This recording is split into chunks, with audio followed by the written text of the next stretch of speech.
family in this sudden outbreak of second wave of COVID-19 pandemic. Let us utilize this lockdown or Janta curfew by attending to these webinars and updating ourselves because learning should never end.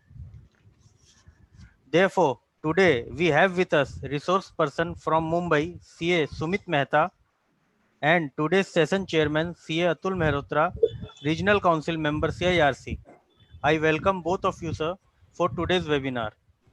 Our topic for today's webinar is opportunities for CA in startups.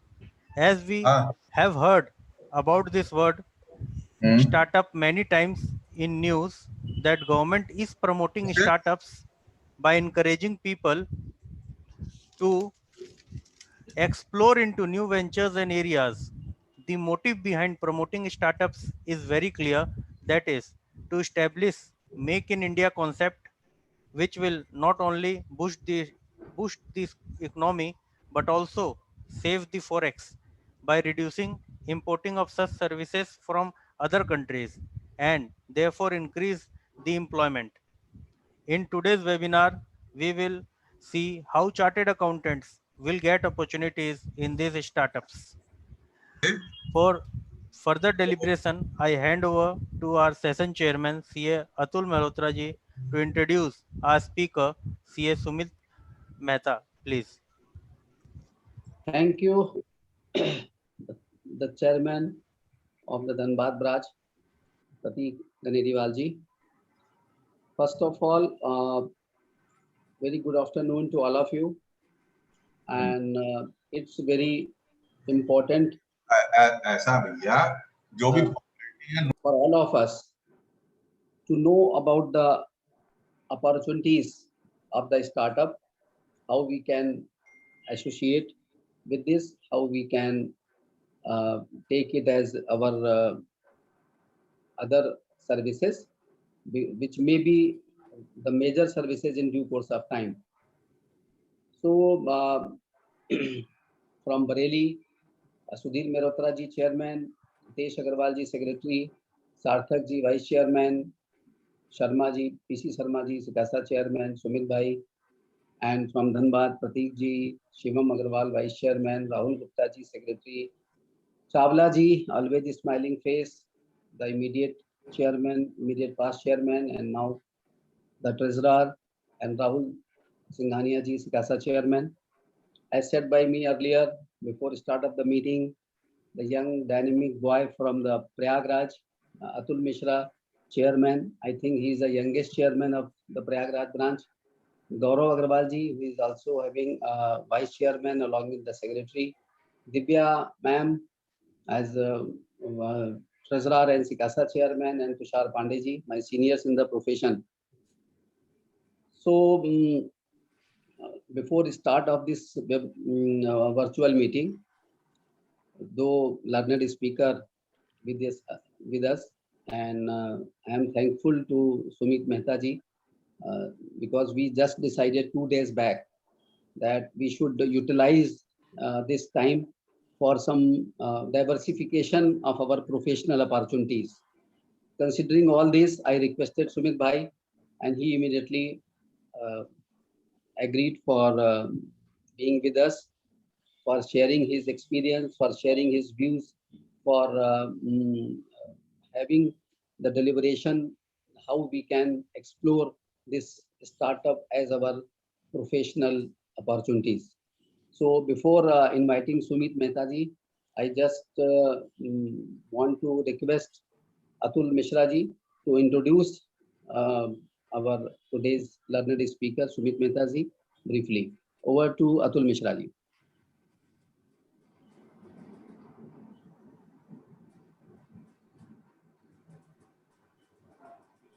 Sir, am I audible? Yeah. Yes, you are audible. CA Sumit Mehta, sir, is a chartered accountant by qualification. And थोड़ा volume low है अतुल, थोड़ा volume थोड़ा लो है. Just a minute, sir.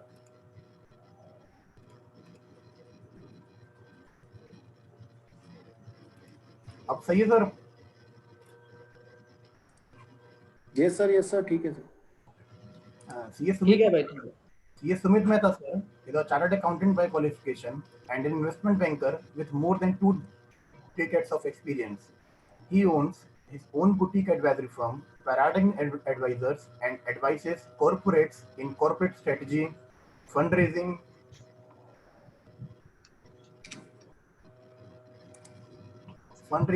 inbound and outbound investment structuring, cross-border transaction, investment advisory, etc. With corporate experience, with research division and investment banking arms of marquee-listed Indian conglomerates like the Times Group, Religare Group, HDFC Group, Edelweiss Group, and with New York Stock Exchange listed Jones, Lang Saleh, C. Mehta sir brings with him extensive insights in tax, corporate and exchange control laws, financial and investment management, and corporate strategy advisory. Sir is also a scholar with GLG Group, which is a global online platform connecting consultants with global clients and has advised foreign banks on their lending policies for real estate in India and global funds on various issues relating to tax. Sir is actively involved in startup ecosystem in form of mentoring startups at IIT Mumbai, TIE, IAN, Zoom Start Ventures, etc. Sir is also involved in advising angel investors in deal due diligence and subsequent deal closure and post closure. We welcome you, sir. Thank you, Pratik ji. Thank you very much for your kind words of introduction. Also, Atul ji, Sudhir ji, thank you very much for inviting me and on this esteemed platform and sharing my insights and views on startup opportunities for chartered accountants. With this, with your permission, may I start the presentation? Sure, sir. Sure, sir.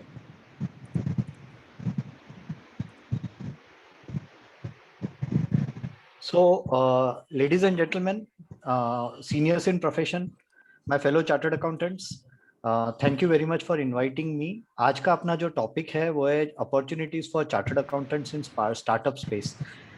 जैसे आपने थोड़ी देर पहले ही सुना कि India में अब startups का बहुत बड़ा वेव आ गया है, इतनी सारी बातें हो रही है स्टार्टअप्स के बारे में और people are getting more and more interested in startups.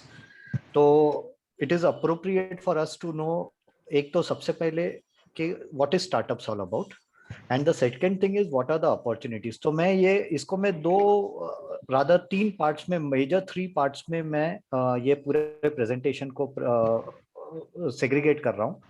पहला है अबाउट के स्टार्टअप्स बेसिकली क्या है, स्टार्टअप इकोसिस्टम क्या है, what is the definition of startups. दूसरे में हम कैसे हेल्प कर सकते हैं in terms of what are the government schemes and the startup investing और एंजल इन्वेस्टर्स कैसे आते हैं, फंड रेजिंग कैसे होता है और उसके लिए जो हमें जार्गन्स पता होने चाहिए क्योंकि हम जब बात करते हैं तो हमें वो सब वर्ड्स वो टर्मिनोलॉजीज क्लाइंट्स अगर हमारे पास कोई है, कोई इंजीनियर है, कोई टेक बंदा है, टेकी है, तो वो जब वर्ड्स बोल रहा हो तो हमें थोड़ा कॉन्फिडेंस होना चाहिए कि ये क्या है हमें पता है. और लास्ट इज ऑफ कोर्स हमारे लिए क्या है, इसमें हमने क्या करना है, हम क्या काम कर सकते हैं. तो इस तरह से मैंने ब्रॉड ब्रेकअप किया है. So to start with is the startups ecosystem. तो अब DIPP ने इसमें जो डेफिनेशन दिया है कि कोई भी कंपनी स्टार्टअप, और इसमें सबसे इंपॉर्टेंट है कि they are only considering it as a company, तो LLPs and all are not considered as startups. That is a bigger challenge. अभी तक ये जो भी definition है, it is only about companies, so it has to be an entity headquartered in India, opened less than 7 years ago and annual turnover has to be less than 25 crores. तो ही इसको startups कहा जाता है. इसमें एक reason है why it is not a company is because जो foreign investment है, FDI है, be it from VC funds or from PE funds, वो सिर्फ प्राइवेट लिमिटेड या पब्लिक लिमिटेड कंपनीज में आ सकती है, LLPs में FDI अलाउड नहीं है. सो उसके कारण भी शायद एक डेफिनेशन में उन लोगों ने कंपनी रखा होगा. For biotech firms of course there is relaxation of 10 years instead of 7 years. और सबसे बड़ा एक डेफिनेशन में क्लॉज है कि if it works towards innovation, development और improvement of products or processes or service, or if it is a scalable business model with a high potential of employment generation or wealth creation. अगर ये term सब fulfil होती है तो ही उसको startup कहा जाता है. So the definition is very vague and very open ended. कि अब what is defined as startup, we can not really say कि what is there and what is not there, क्योंकि अब इम्प्रूवमेंट कहाँ प्रोडक्ट्स का, इम्प्रूवमेंट इन सर्विसेज में, तो it is a very subjective definition. लेकिन you know like all the other government policies, इसमें भी कुछ एम्बिग्यूटी रहता ही है। अब स्टार्टअप्स में दूसरा इकोसिस्टम में कौन कौन है, तो angel investors are one of the biggest players in the startup ecosystem, जहां हम हमारी मदद लगती है एक क्लाइंट को, that is in fund raising and managing the startup in terms of finances. तो एंजल इन्वेस्टर क्या देखते हैं, तो एंजल इन्वेस्टर सबसे पहले देखते हैं कि यूनिक आइडिया होना चाहिए, अगर आइडिया यूनिक है तो उन लोग पैसे लगाते हैं। आजकल जो हम देखते हैं, इवन आईआईटी में मैं जाता हूँ, आईआईटी का जो इवेंट होता है स्टार्टअप्स के लिए, ई सेल वहाँ का एंटरप्रेन्योरशिप सेल करता है, ऑर्गेनाइज करता है। बहुत सारे आइडियाज और इधर मी टू, यानी किसी और ने एक स्विगी जैसा प्रोडक्ट बना दिया, जोमेटो जैसा बना दिया, तो तीसरा बंदा भी आ जाता है और कहता है कि मुझे भी करना है। अब ये एक चैलेंजिंग आइडिया हो जाता है क्योंकि ये यूनिकनेस नहीं है, प्लस उसमें स्केलेबिलिटी में प्रॉब्लम आ जाता है, क्योंकि पहले एक बंदा घुस के अंदर खुद का एक मार्केट शेयर और पेनिट्रेशन बना चुका है। तो मी टू आइडियाज, बहुत सारे मी टू आइडियाज तो सिलिकॉन वैली से भी कॉपी करके बच्चे लोग प्रेजेंट करते हैं, which are mainly in the AI space. तो कुछ आइडियाज बहुत अच्छे होते हैं, लेकिन we have to actually do a quite amount of research के whether it is really unique, और इसके लिए हम आगे भी डिस्कस करेंगे। दूसरा स्केलेबिलिटी के कितना फास्ट ग्रोथ कर सकते हैं स्टार्टअप्स में। सबसे बड़ा चैलेंज है कि कैश बर्नआउट होता है, जो मैं आगे जार्गन्स के वक्त भी आपको बताऊंगा। तो जितना हम फास्ट ग्रो कर सकते हैं, जितने नए कस्टमर्स अक्वायर कर सकते हैं, जितना हम ज्यादा कस्टमर रिटेंशन कर सकते हैं, उतना ही हम लोग मैनेज कर पाते हैं हमारे स्टार्टअप्स को। नहीं तो startups can not be easily managed, और स्टार्टअप्स में the mortality rate is very high, यानी 100 स्टार्टअप्स चालू होते हैं तो 80-90 तो बंद हो जाते हैं 2-3 साल के अंदर। उसके जो फाउंडर्स होते हैं वो लोग बाद में कहीं और नौकरी के लिए चले जाते हैं। इन्वेस्टर्स का भी इसमें पैसा काफी डूबा है, मेरे खुद के क्लाइंट का, 2 क्लाइंट्स का इसके अंदर एक एक डील में पैसा डूब चुका है, क्योंकि they could not manage scalability. लेकिन that is a professional hazard which angel investors also have to take. तो यहाँ तीसरी चीज है, उन लोग को प्रूफ ऑफ रेवेन्यू चाहिए। Now this is very important. आज जो सिचुएशन हो रही है स्टार्टअप्स में, हमारे पास लोग आ जाते हैं प्रेजेंटेशन लेके, पीपीटी लेके आ जाते हैं कि भैया मेरे पास ये आइडिया है, ऑनलाइन एजुकेशन, ऑनलाइन ये, ऑनलाइन वो, लेकिन और किसी को 50 मिलियन चाहिए, किसी को 5 मिलियन चाहिए। लेकिन अगर उसको पूछो कि भैया तूने कुछ रेवेन्यू बुक की है, तो उसके पास रेवेन्यू ही नहीं है। इसमें एक इवोल्यूशन हुआ है। आज से 10 साल पहले जब मैंने मेरी पहली डील क्लोज की थी स्टार्टअप स्पेस में, तब का कंसेप्ट था प्रूफ ऑफ आइडिया, यानी लोग बोलते थे आइडिया है लेके आ जाओ, हम पैसे दे देंगे। बाद में एंजल इन्वेस्टर्स ने पैसे काफी खोए हैं, हाथ जलाए हैं। हाथ जला के उन्होंने एक ही सीखा कि we need proof of revenue. आप आइडिया लेके आओगे तो उसमें कोई फायदा नहीं है मुझे, we need proof of revenue. तो दैट इज वेयर ये कंसेप्ट आ गया है कि आपने सेल्स बुक किए हैं, आपके पास एग्जिस्टिंग कस्टमर्स है या नहीं। अगर आपके पास एग्जिस्टिंग कस्टमर्स है तो उसने क्या प्राइसिंग पे आपके सर्विसेज या प्रोडक्ट सब्सक्राइब किए है या बाय किए है, वही बेसिस पे उन लोग आगे आपकी प्रोडक्ट की इवैल्यूएशन करते हैं। इसकी ज्यादा जरूरत इसलिए भी पड़ती है क्योंकि when you are going in for making cash flows, जब हमें कैश फ्लो बनाने होते हैं, तो उसके अंदर एक चैलेंज आ जाता है कि भैया मैं क्या अंडरराइटिंग अजम्पशंस लूं फॉर रेवेन्यूज। अगर मेरा पर customer per unit subscription pricing क्या रहेगा। प्रूफ ऑफ रेवेन्यू बहुत इजी कर देता है। मैं बातें करूंगा कि भैया मैं भी एक ऑनलाइन एजुकेशन प्लेटफॉर्म चालू कर रहा हूँ, I will be training chartered accountants and I will be charging 10,000 rupees for a training. The angel investor will ask कि भैया तूने जो भी सेशन किया है उसमें क्या प्राइस चार्ज किया। ओके आपने अगर 2,000 चार्ज किए तो we'll assume 2,000 rupees as the price you can command in the market and not 10,000 that you are writing in the presentation. तो उसके अंदर एक ड्यू डिलिजेंस चेक भी हो जाता है बाय प्रूफ ऑफ रेवेन्यू। तो ये एक बहुत इंपॉर्टेंट चीज है जो हमें, जब भी हमारे पास कोई क्लाइंट आता है तो वी हैव टू इवेल्युएट। चौथी सबसे बड़ी चीज है फाउंडिंग टीम। फाउंडर्स कितने हैं, उनकी टीम के अंदर कोहेजन क्या है। थोड़ा बहुत तो हमें इतने सालों से क्लाइंट्स के साथ बात करके, जो पार्टनरशिप फर्म्स है, प्राइवेट लिमिटेड कंपनीज है, उनके साथ बात करके हमें एक आइडिया आ जाता है कि कितना उनके बीच में अलाइनमेंट है। एस्टैब्लिश फर्म्स जो होती है उसके अंदर प्रॉब्लम नहीं होता है, क्योंकि वहां सब लोगों ने they have gone through the bad times together. तो उनको पता है, धूप छाव साथ में देखी है, पतझड़ भी साथ में देखे, तो उनको पता है क्या तकलीफ आ जाती है और मैनेज कर लिया उन्होंने। लेकिन फाउंडिंग टीम में कुछ भी तकलीफ आती है तो एक बंदा फटाक से हाथ खड़ा करके बोल देता है मैं कल से नौकरी देखने जा रहा हूँ। 2 महीना अगर सैलरी टाइम पे नहीं आया तो उन लोग हाथ खड़े कर देते कि भैया मैं तो नौकरी ढूंढने लग गया हूँ। So you have to see that particular thing कि how founding team is aligned with each other. उनका सबसे बड़ा है कि what is the skin in the game. अगर फाउंडिंग टीम में 90% लोग अगर सैलरी पे है तो आप समझ लीजिए कि उनका कोई स्किन इन द गेम नहीं है। इन्वेस्टर के पैसे अटके रहेंगे और कुछ भी होगा तो इन लोग सब हाथ खड़े करके घर पे निकल जाएंगे। तो वो एक इन्वेस्टर्स भी देखते हैं and in turn we also have to look into it. और एक सबसे इंपॉर्टेंट बात है आईपीआर, इंटेलेक्चुअल प्रॉपर्टी राइट्स। अगर उन लोग बना रहे हैं, बहुत सारी कंपनीज है जिसके पास आईपीआर होते हैं, जैसे एल्गोज होते हैं। If you look at companies like OYO या फिर उबर या तो फिर ओला, इवन जोमैटो एंड ऑल, उसके पास आईपीआर है, be it in form of data, in form of algos, in form of any other format, वो उनके पास है जिसके कारण उनका बिजनेस यूनिक है। तो ये एक हमें देखना पड़ता है। कंटेंट कंपनीज होती है, एजुकेशन, ऑनलाइन एजुकेशन में आजकल बहुत एक्शन आ गया है, थोड़े डील्स भी क्लोज हुए हैं। तो वहाँ IPR is in form of the quality of education, the videos and all. तो वो एक हमें इवेल्युएट करना पड़ता है। पांचवी सबसे बड़ी इसके बाद में जो है वो है अमाउंट ऑफ इन्वेस्टमेंट कितना चाहिए।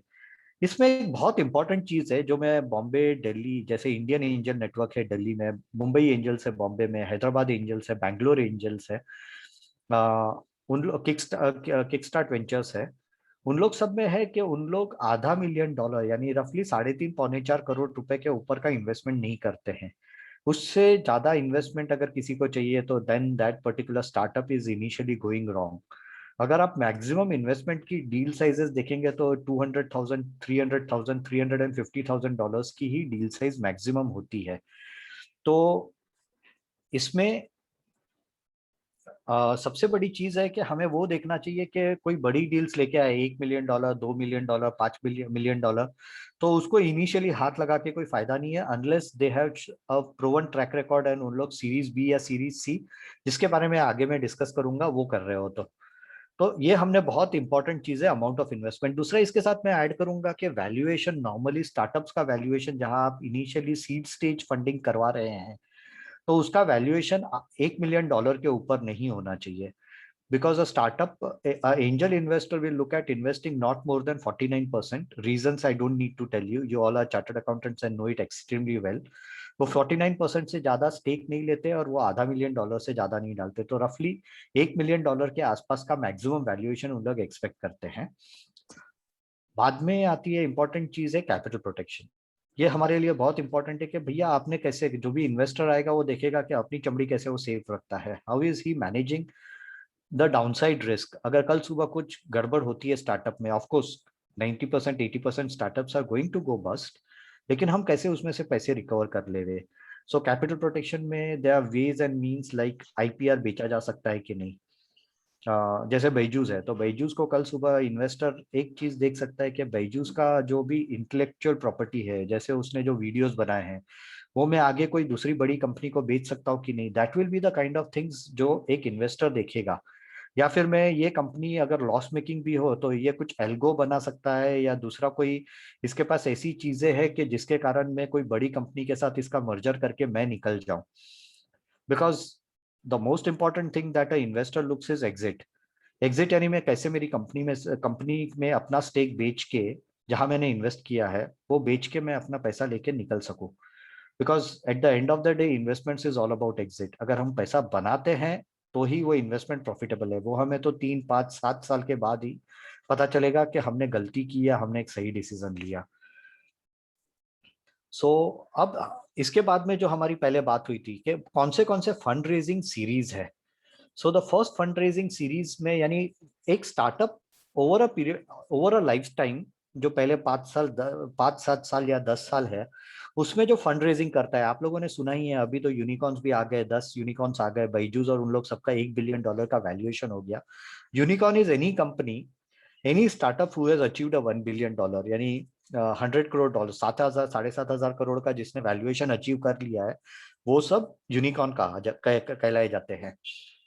तो सबसे पहली चीज है सीड स्टेज। सबसे पहले जो राउंड आता है वो सीड स्टेज का है। अब इसमें 5 बिलियन से 50, सॉरी, $500,000 से 5 बिलियन तक का रेंज है। कि जिसमें स्टार्टअप्स जिसने थोड़ा बहुत डेमोन्स्ट्रेट किया है अर्ली ट्रैक्शन, यानी उन्होंने कुछ क्लाइंट्स क्लोज किए, कुछ कॉन्ट्रैक्ट्स क्लोज किए हैं, और जिसको पैसे चाहिए to continue production and development of their product, और इनिशियल कस्टमर बेस अक्वायर करना है, तो उसको सीड स्टेज कहते हैं। This is actually a second round I can say, क्योंकि पहला राउंड जो होता है वो फैमिली एंड फ्रेंड्स राउंड होता है, जिसमें आप फैमिली के पास से, एक्सटेंडेड रिलेटिव्स के पास से, फ्रेंड्स के पास से थोड़े पैसे ले सकते हैं और उससे आप अपना किक स्टार्ट करते हैं वेंचर। तो ये seed stage effectively becomes the second round, not the first round. उसके बाद में सीरीज ए राउंड आता है। सीरीज ए राउंड में टिपिकली $1 मिलियन से 10 मिलियन, ये रेंज बहुत वाइड है। आप सोच रहे होंगे कि आधा मिलियन से 5 मिलियन इतना बड़ा नंबर है, और नीचे 1 मिलियन से 10 मिलियन जैसा नंबर आप बता रहे हो।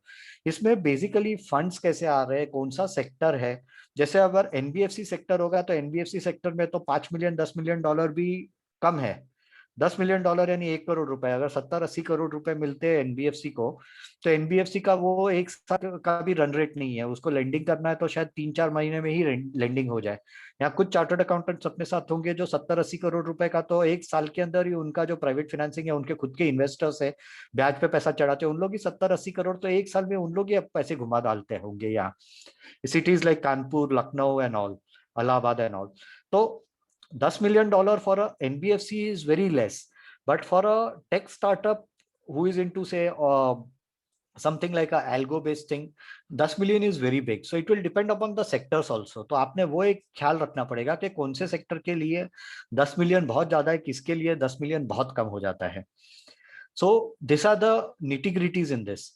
तो उसके बेसिस पे आप क्या करते हो कि आपने सेकेंड राउंड में जो सीरीज ए राउंड है इफेक्टिवली, उसमें आप पैसा इसलिए लेते हो कि आपको एक strong product market fit create करना है, आपने additional customer base scaling up करना है, अक्वायर करना है, जिससे आप रेवेन्यू ग्रोथ अचीव कर सको। उसके लिए आप सीरीज ए लेते हो। तो आपने अपना एक रेवेन्यू बेस प्रूव कर चुके हैं और बाद में आपको एक्सपैंड करना है, उसके लिए आप सीरीज ए फंडिंग लेते हैं।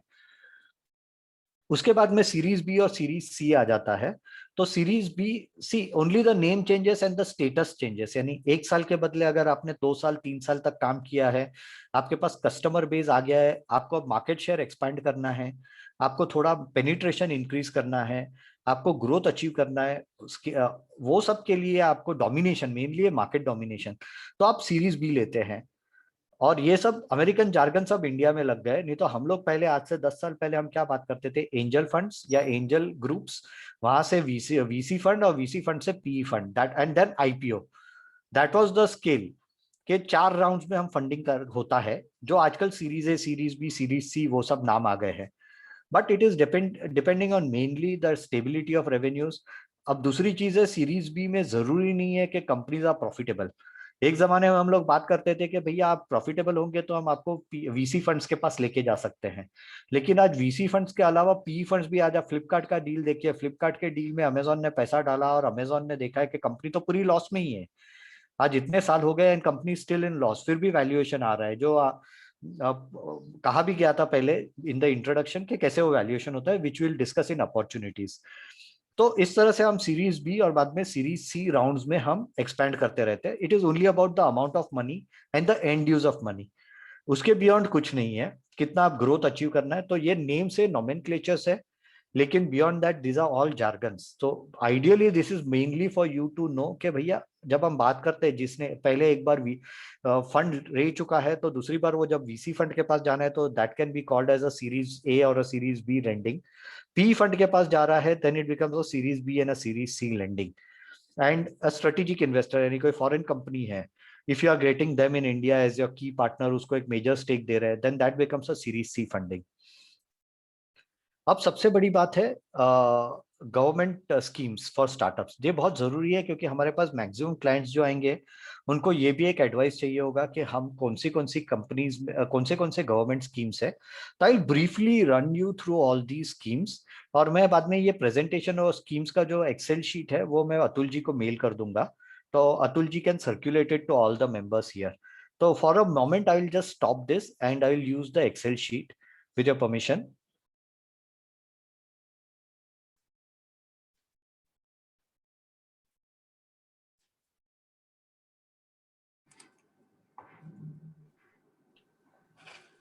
अगर आप देखेंगे तो लार्जली जो स्कीम्स है ये सब ज्यादा करके department of electronics and information technology या तो फिर सॉफ्टवेयर टेक्नोलॉजी पार्क, और उन लोगों ने ज्यादा प्रोवाइड की है। नीति आयोग ने भी कुछ स्कीम्स प्रोवाइड की है। तो I will just very broadly run through all the schemes.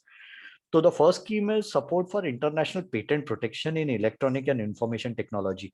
So this mainly जो भी कंपनीज ने कोई प्रोडक्ट बनाया है, जैसे एक जमाने में टैली आया था, या फिर आज भी कोई अगर चार्टर्ड अकाउंटेंट कोई टेकी के साथ मिलके आपके पास कोई क्लाइंट आता है who is trying to make a new algo और a new product, say a new app which can be used, तो वो सब का जो पेटेंटिंग होगा उसके लिए भी government is providing support, and it is up to 15 lakhs per invention or 50% of the total expenses incurred in filing and processing of the patent application, or whichever is lesser. So basically 15 lakh या तो 50%, whichever is lesser is what you will get from the government in this particular scheme.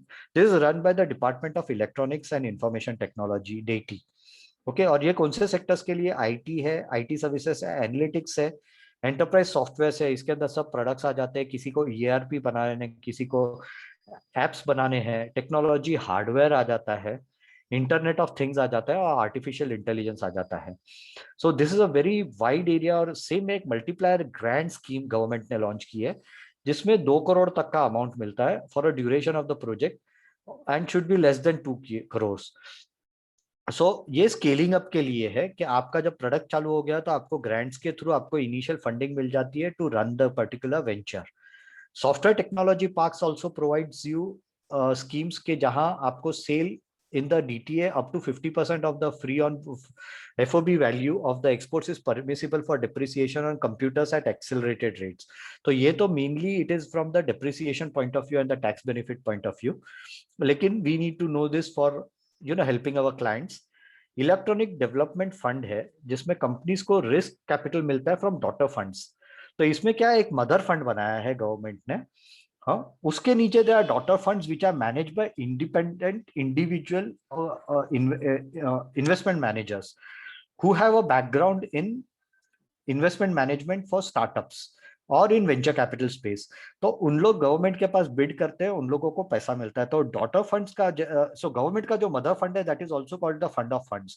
वो पैसा वो अलग अलग VC funds को देते हैं। वो फंड्स बाद में पैसा आगे IT companies, nano technology services और उसके लिए आगे डिस्ट्रीब्यूट करते हैं, यानी दे बेसिकली बिकम इन्वेस्टर्स। यहाँ टेक्निकली आप देखेंगे तो government is not giving a grant, this is an investment, this is not a grant from the government. Okay, so there is a large difference. यहाँ जब आप EDF के पास जाते हैं, इलेक्ट्रॉनिक डेवलपमेंट फंड, तो you have to go with pitch book, you have to go with excel sheet with business models and valuations, जिसके बारे में हम एंड में बात करने वाले हैं क्योंकि यहाँ ही हम लोगों को फीस मिलने वाली है। और ऊपर के जो है उसमें सब लाइजनिंग हम कैसे करेंगे, the chartered accountants can discuss for deliberate themselves के कैसे वो ये सब कर सकते हैं। आपको ये सब के कॉन्टैक्ट्स, ये एक्सेल शीट भी मैं आपके साथ शेयर करूंगा और कॉन्टैक्ट्स आपको हर एक वेबसाइट पे मिल जाएंगे where you can go, except for Mudra. Mudra में इंटरमीडियरीज अलाउड नहीं है, I will come to Mudra later, but एक मुद्रा में इंटरमीडियरीज अलाउड नहीं है, क्लाइंट को खुद जाना पड़ता है। बाकी सब जगह पे इंटरमीडियरीज अलाउड है। तो modified special incentive package scheme भी एक DT का है, which again provides subsidy 20% for SEZ and 25% for non-SEZ for units in electronics manufacturing. So largely anything related to mobile phones or any other things, pen drives, this, that, all those things will come under electronics manufacturing. अभी तो बहुत इसमें production linked incentive schemes और वो सब भी आ चुके हैं after lockdown, and I think UP is doing at least from whatever I read in media, UP is doing quite well in terms of attracting large companies. तो उसके पीछे छोटे छोटे एंसिलरी कंपनीज भी काफी आएंगी और उन लोगों को आप सपोर्ट प्रोवाइड कर पाएंगे। इसमें मेनली हार्डवेयर भी आ जाता है which is a very big thing, defence is very big thing, automobile and non renewable energy, तो सोलर पैनल्स और वो सब के लिए भी आप एडवाइजर्स बन सकते हैं अपने क्लाइंट्स के, और उनके ये सब स्कीम्स का आप एडवाइज करके उनको you can help them with all the proposal drafting and everything. बाद में there is a scheme for support of IPR and this is again this is provided to organizations and these are like grants. So I'll quickly run through, नहीं तो 50 में तो अपनी 1 घंटा तो यही निकल जाएगा, 1-1.25 घंटा। So I'll very quickly tell you the key schemes. जैसे एक वेंचर कैपिटल असिस्टेंस स्कीम है for agriculture which is run by the small farmers agri business consortium. और इसके अंदर भी आपको इन्वेस्टमेंट मिलता है। This is again in form of venture investment in the scheme. बाद में new gen innovation entrepreneurship development centre है, जिसमें भी आपको 25 लाख तक का maximum one time financial assistance मिलता है। एंड दिस वेरी लार्ज, क्योंकि इसके अंदर maximum sectors like chemicals, technology, hardware, health care सब आ जाता है। तो even if you have a client who is looking at से डायग्नोस्टिक्स, चेन बनाना है उसको, डायग्नोस्टिक्स एंड हेल्थ केयर का चेन बनाना है, वैसे खा रहे कंपनीज हो? को में से काफी सपोर्ट मिल जाता है। बिस्किट क्यों खाता रहता है?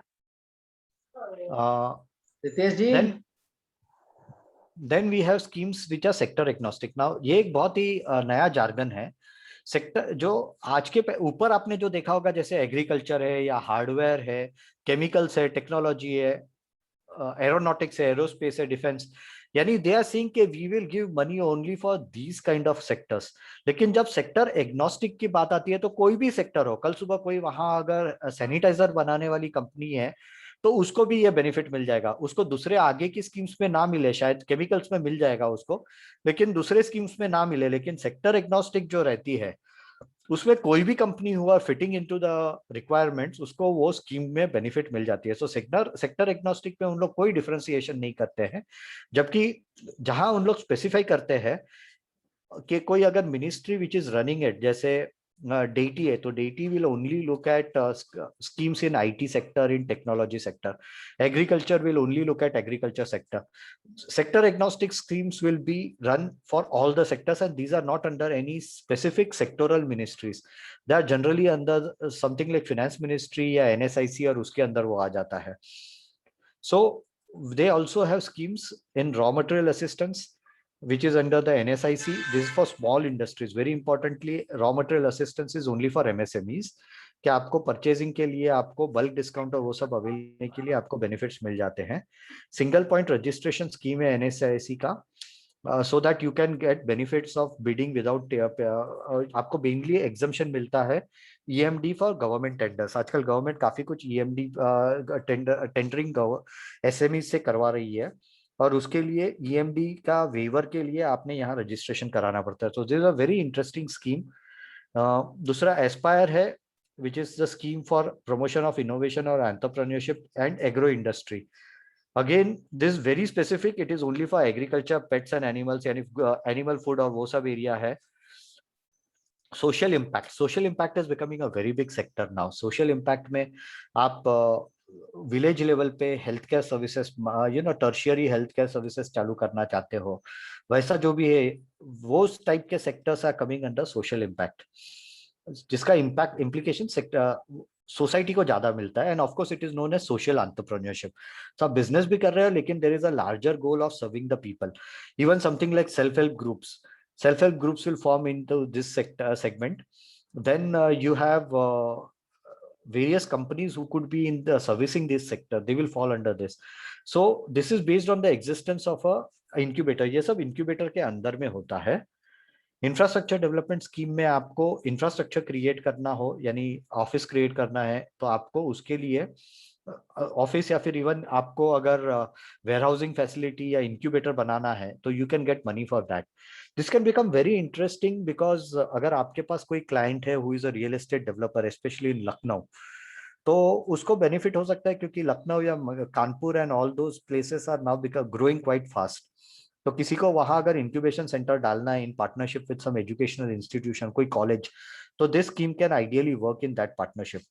बाद में market MSME market development fund है, जिसके अंदर आप लोगों को आपके जो क्लाइंट्स है, छोटे क्लाइंट्स है MSMEs, जिसको इंडिया के बाहर जाना है, अब्रॉड जाना है for various trade fairs and all that, तो उसको वहां खुद के प्रोडक्ट्स डिस्प्ले करने हैं, उसके लिए उसको पैसा मिलता है जो 1.25 लाख रुपया पर ट्रिप मिलता है। This includes the airfare reimbursement and the charges for the space. Okay, तो ऊपर का खर्चा तो खुद का लगेगा, लेकिन अगर किसी को, जैसे जर्मनी है, जर्मनी में काफी सारे इंडियन केमिकल मैन्युफैक्चरर्स, फिर इंडियन मशीन टूल मैन्युफैक्चरर्स, वो लोग सब जर्मनी में कलोन और म्यूनिक और मैसे कलोन, वहां जाके अपने शोज करते हैं, शोज में पार्टिसिपेट करते हैं। और मैसे म्यूनिक और मैसे कलोन में तो इंडिया के पेविलियन भी बनता है, विच इज नॉर्मली इनॉग्रेटेड। कुछ सालों पहले मैसे म्यूनिक तो मोदी जी ने इनॉग्रेट किया था, लेकिन नहीं तो normally the ambassador in Germany inaugurates that, so उसके लिए भी हमें सपोर्ट मिलता है। तो international marketing, international market development के लिए स्कीम है। Then we have national awards. So we'll skip on the national awards because this doesn't make much of a difference as of now. फिर कॉयर उद्यमी योजना है। आई डोंट नो किसको ये काम लग सकता है। Excuse me.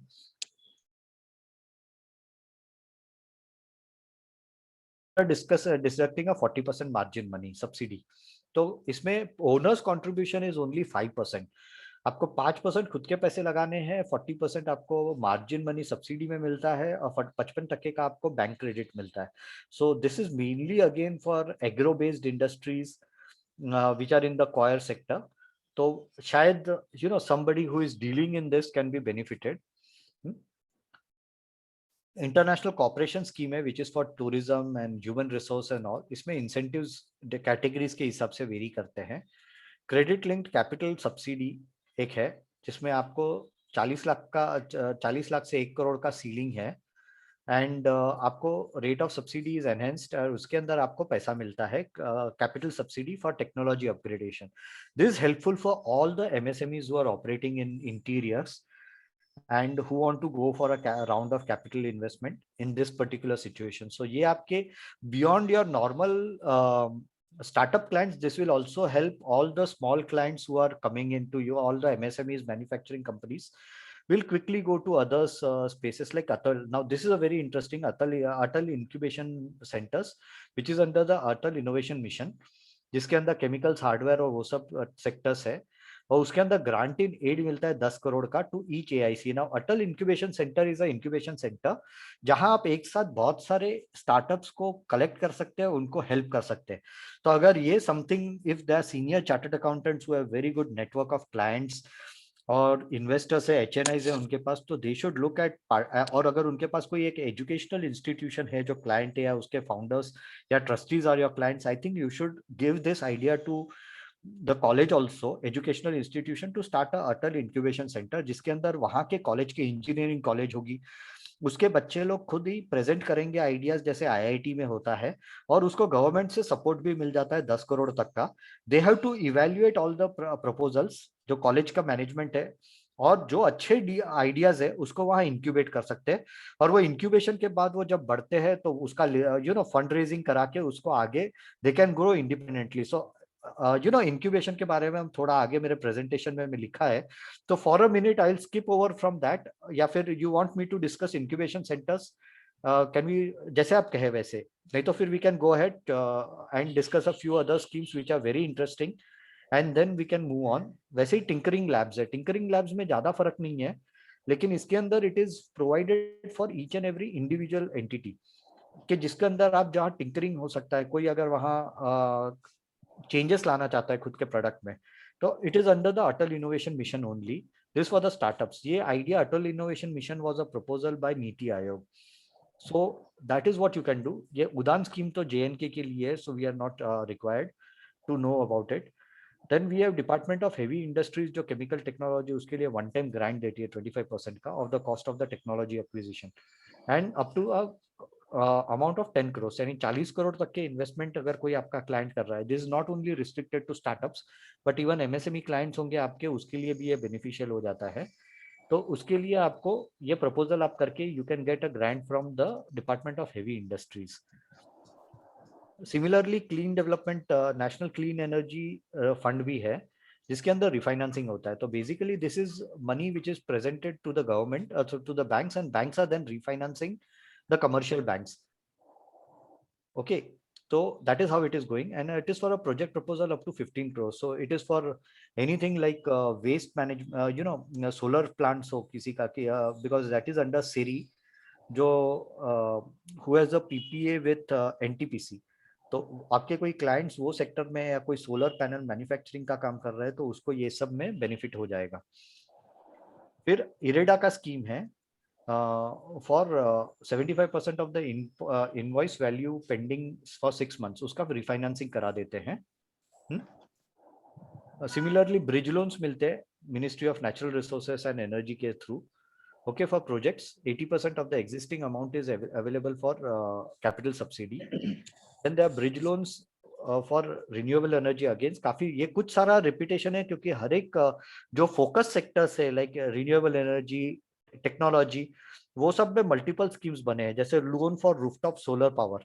Now this is something, this can work very well in your area. अगर कोई बंदा है, कोई बच्चा आपके पास आता है, इलेक्ट्रिकल इंजीनियरिंग किया है, उसको स्टार्टअप करना है, बिकॉज आजकल गवर्नमेंट इसमें सपोर्ट भी दे रही है। रूफटॉप जो इंडिपेंडेंट बंगलो, आपके यहाँ बॉम्बे में तो इंडिपेंडेंट बंगलो हम अफोर्ड नहीं कर सकते, लेकिन आप लोग सबके यहाँ जो इंडिपेंडेंट बंगलोज है उसके ऊपर रूफटॉप सोलर पैनल्स लगा सकते हैं। उसके लिए फंडिंग भी गवर्नमेंट से अवेलेबल है, तो you can go for this. और इसके अंदर बॉम्बे में एक कंपनी ने चालू किया था, कोऑपरेटिव सोसाइटीज में वो अप्रोच कर रहे थे कि will set up this whole thing, will arrange for the funding and all that, but it did not succeed in the long term. उसका आइडिया था कि कार्बन क्रेडिट्स में ट्रेडिंग भी करना था, लेकिन it did not work out. So NABARD की schemes है for dairy entrepreneurship. So this is how it is. Pradhan Mantri Mudra Yojana, as I told you, this is one scheme in which we cannot help. We can only help the company make a pitch book and a presentation and a business plan, but he has to go himself to the banks and apply. So we can only help them in paperwork. We cannot help them in licensing in this particular scheme. So Stand Up India में भी ये सिडबी के under में है।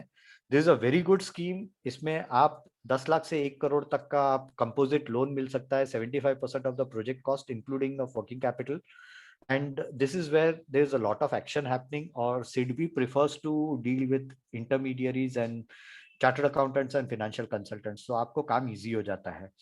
और प्रधानमंत्री मुद्रा योजना में थोड़ा, इफ आई कैन से, it is not so very clear, मुझे समझ में नहीं आता है, लेकिन एटलीस्ट स्टैंड अप इंडिया में काफी समझ में आ सकता है हमें, क्योंकि we are interacting with the financiers, bankers के साथ, सिडबी के साथ हम डायरेक्टली बात करते हैं, तो हमें आइडिया भी आता है कि क्या है क्या नहीं है। जबकि अपने क्लाइंट वो शायद मैनेज ना कर पाए विद प्रधानमंत्री मुद्रा योजना। बाद में सिडबी का ही लोन है, make in India soft loan है। This was announced after Modi ji announce the make in India programme. Startup assistance scheme है 2 करोड़ रुपए तक की इक्विटी स्टार्टर किकर के लिए, यानी आपके पास अगर इक्विटी कम पड़ती हो तो आपको उसके लिए इक्विटी एडिशनल फाइनेंसिंग प्रोवाइड करती है, ये ग्रोथ कैपिटल मिलता है। So then we have other important schemes. 1 second, ये आज के तारीख में Ayurvedic biology programme, the science, this is under the science and engineering research board.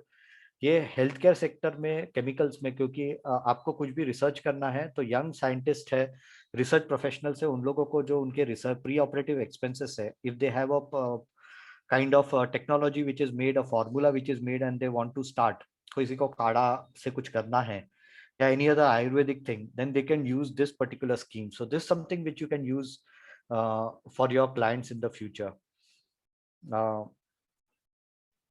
So that is how it is. Technology development, again it is under this, एक second, high risk high reward award. Now this is for the company, for the startups who are still working on the research part and they have not yet come to the market. तो उसको जो funding चाहिए होता है, and this across a wide range, chemicals, technologies and everything, तो उसके research का एक ग्रांट मिलता है। बजट लिमिट नहीं है, लेकिन I don't know how successful this is, क्योंकि इसके अंदर I have not seen anybody engaging with the government and getting this kind of money. I'm not very sure on the success of this particular programs, especially on the research side. So grant, National Science Technology Development Program hai, which is again providing a grant in aid. So that is how it is. So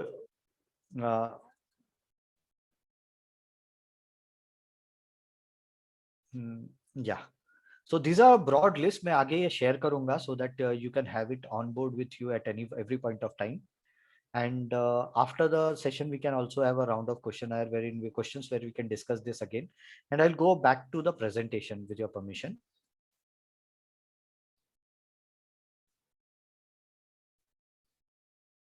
So ये government schemes रफली 50 schemes है, 18-19 अलग department से हुआ running this schemes, और जो Excel sheet है वो मैं आपको प्रेजेंट किया है।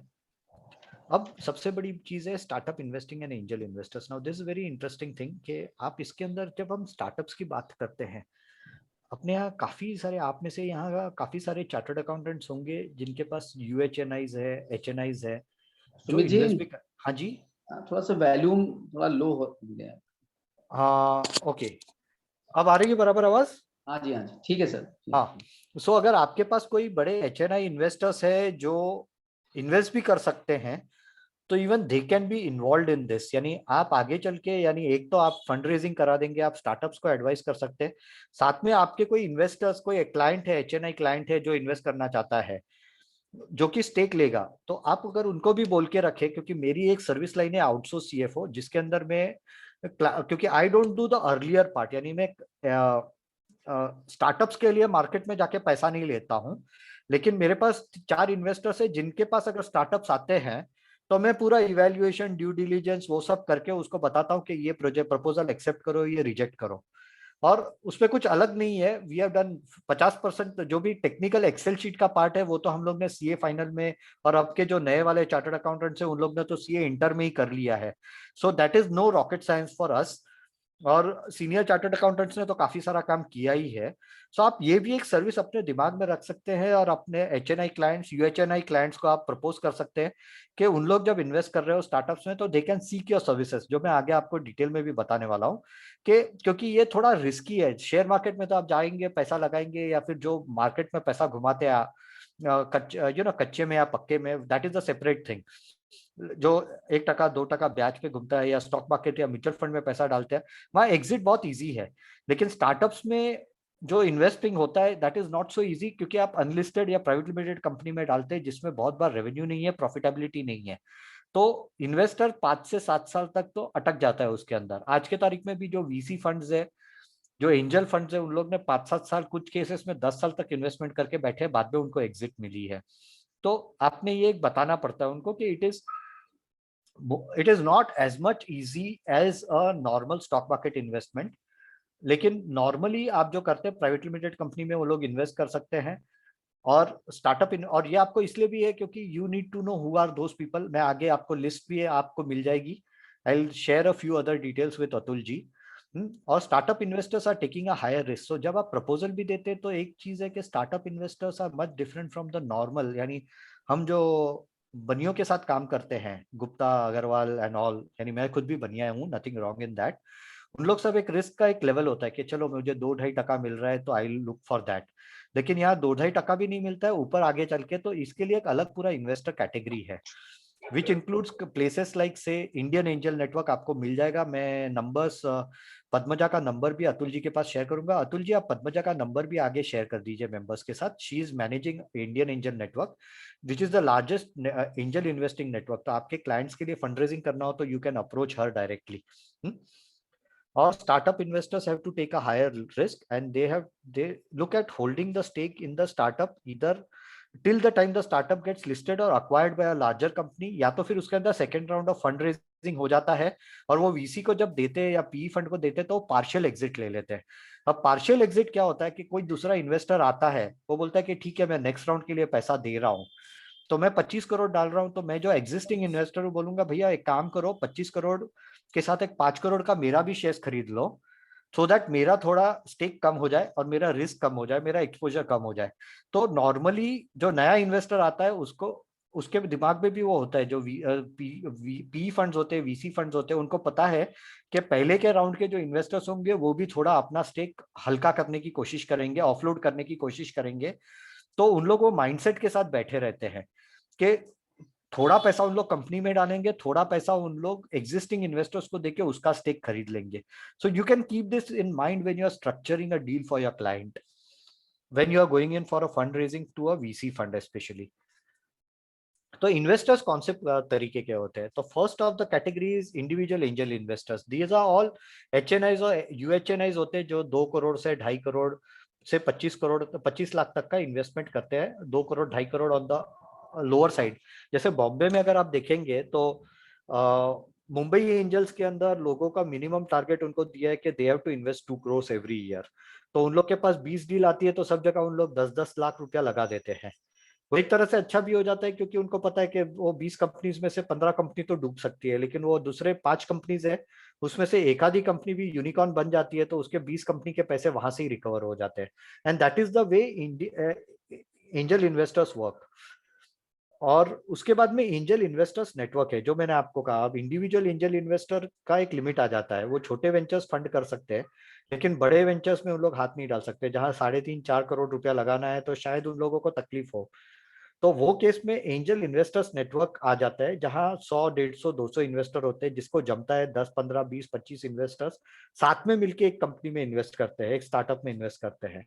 उसमें फायदा ये भी हो जाता है कि आपका नेटवर्क होता है, उससे आपको थोड़ा ज्यादा इंफॉर्मेशन मिलता है, आपको डील सोर्सिंग अच्छी हो जाती है, आपकी ड्यू डिलीजेंस अच्छी हो जाती है, क्योंकि किसी को पता होगा कि अच्छा ठीक है, ये अब आई नो कि सुधीर जी है, तो Sudhir ji knows a client, Sudhir ji के पास एक क्लाइंट है who is in this particular sector, I can approach Sudhir ji and say कि अरे सुधीर जी, मेरे पास एक डील आई है, जरा आपके क्लाइंट के साथ जरा मीटिंग करा के मुझे जानना है कि ये सेक्टर में क्या प्रॉब्लम आ रहा है, क्या चैलेंजेस है।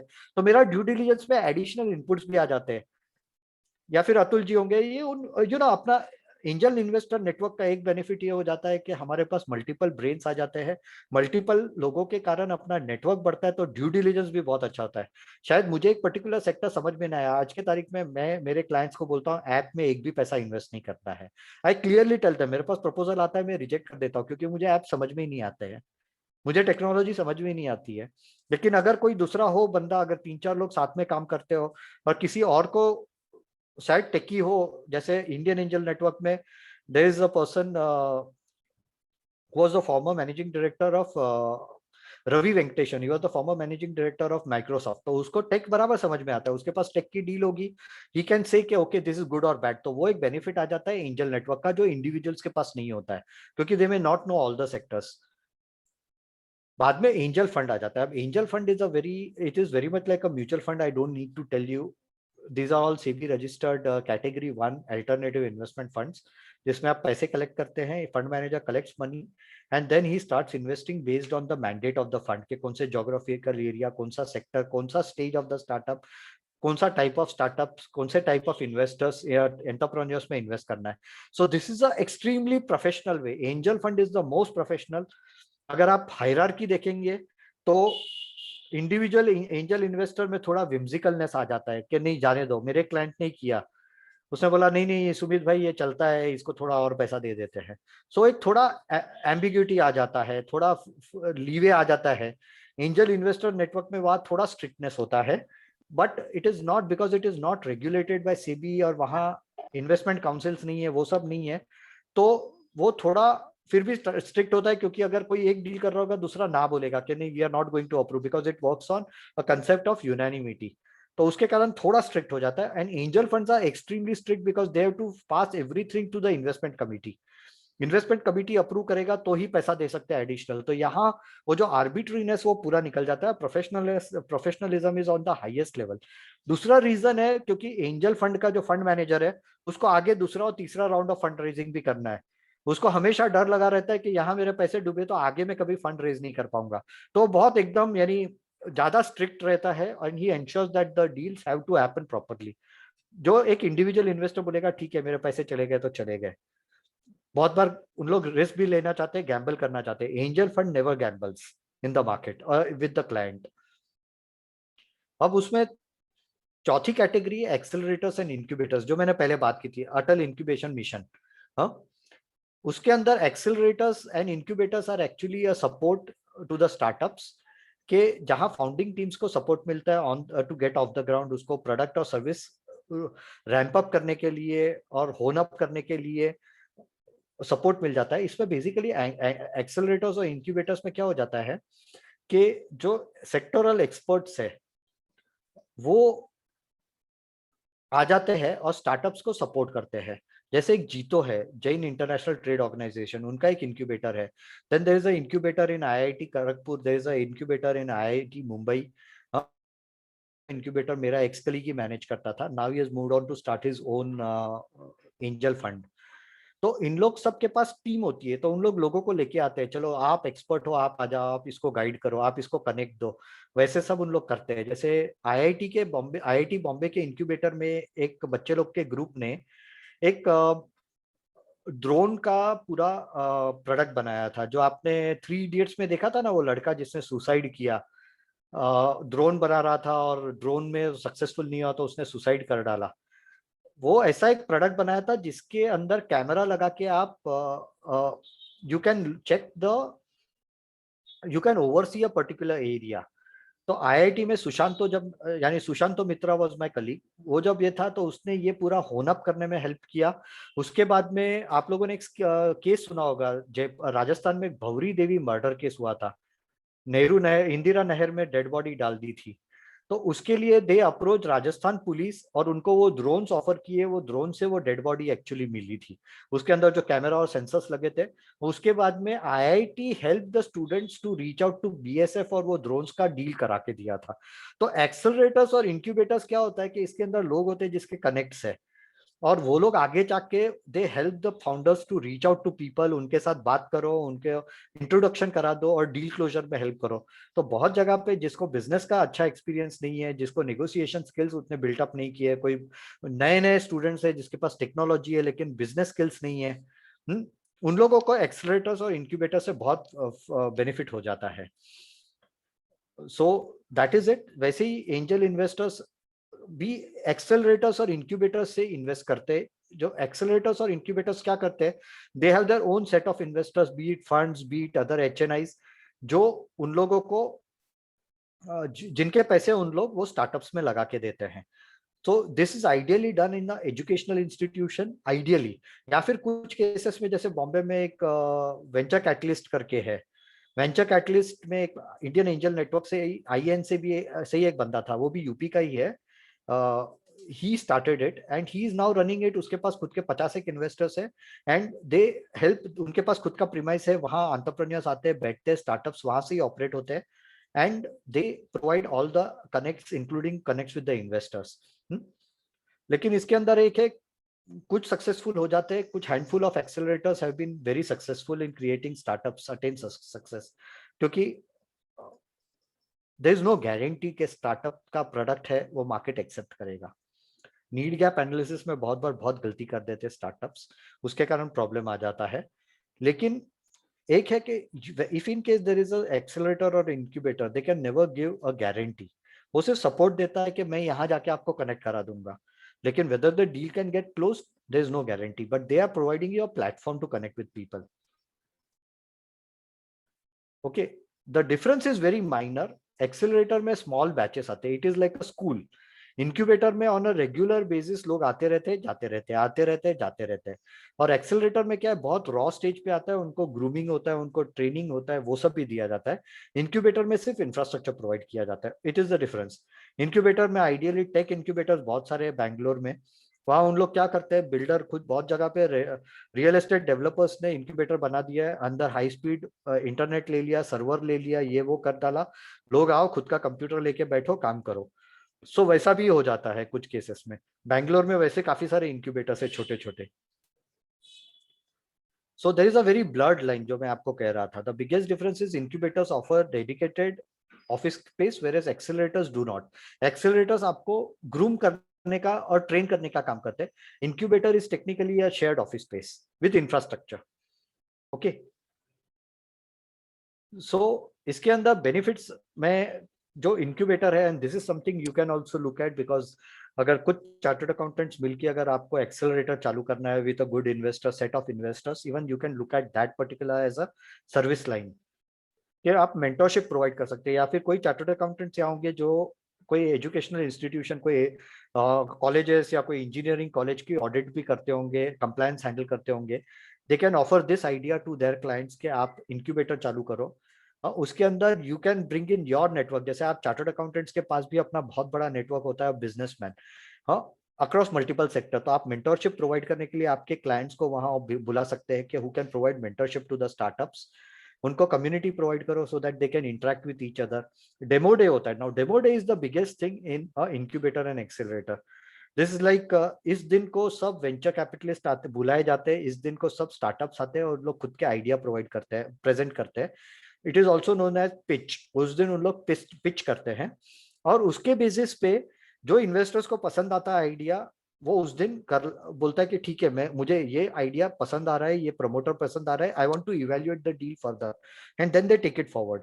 ओके, इसमें दूसरा है डिसिप्लिन आ जाता है।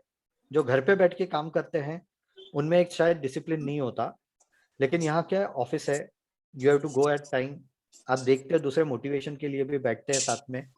जैसे मेरा केस था, मैं जब सीए कर रहा था तो मैं हॉस्टल में ही रहना पसंद करता था, क्योंकि there was a competitive environment. आजू बाजू सब लोग पढ़ रहे हैं तो सपोर्ट भी मिल जाता है, मोटिवेशन आता है, कॉम्पिटिटिवनेस फीलिंग भी आ जाती है, रिसोर्सेज शेयर कर सकते हैं, एक दूसरे के एक्सपीरियंस हो जाते हैं, टॉक्स होता है। मैंने और this is very important, resources जैसे नवी मुंबई एंजल्स है, उसमें ये बहुत एक्टिवली काम होता है। जैसे they call people to talk about GST, they call chartered accountants. मेरे 2 दोस्त वहां गए थे जीएसटी और इनकम टैक्स के बारे में बोलने के लिए। They call motivational speakers to talk about how to manage failure, how to motivate the teams. तो वो सब एक बेनिफिट एक इंक्यूबेटर और एक्सेलरेटर में मिलता है, पेप टॉक मिलता है। सक्सेसफुल लोग जाते हैं, जैसे टाई है तो टाई में उन लोग सक्सेसफुल लोगों को बुलाते हैं जो हमें अलग से भी सपोर्ट देते हैं। मेरे इनिशियल पीरियड में मैंने जब पैराडाइम एडवाइजर्स चालू किया था तो TiE had been of a very great support to me, क्योंकि वहां लोग थे जो एस्टेब्लिश एंटरप्रेन्योर्स थे। There is a person who runs a fund. They used to provide me so many ideas. At times we all go through lows in life as startups, and you also know, आप लोगों के भी, when you started your career you knew that it is going to be difficult. तो startups और incubators और accelerators में startup entrepreneurs को वो एक pep talk मिल जाता है, एक support मिल जाता है, so they are charged always. So that good thing by in this. Very quickly, jargons ये बहुत जरूरी है, क्योंकि इसके कारण एडवर्टोरियल्स यानी पेड आर्टिकल्स। आजकल तो सब कुछ मीडिया में पेड ही हो गया है, न्यूज भी पेड है, फेक हो या सही हो, लेकिन आप मीडिया में अपने स्टार्टअप के बारे में, अपने सर्विस के बारे में आर्टिकल लिखवा सकते हो पैसा देके। तो ये एक आपको पता होना चाहिए। आपके कोई क्लाइंट, बहुत बार आपका क्लाइंट भी आएगा, फंड रेजिंग करना है। फंड रेजिंग क्यों चाहिए? क्योंकि मुझे एडवर्टोरियल्स डालने हैं, मुझे एड्स डालने हैं। तो you need to know the jargon, what is advertorial? It is advertise and editorial. So it is editorials which are paid. Then bootstrapping. Now bootstrapping is something that we have done as chartered accountants. हम लोग ने क्या किया है, घर से चालू किया, छोटी ऑफिस ली, छोटी ऑफिस में हम मैनेज कर रहे थे, एसी के बिना भी काम किया है।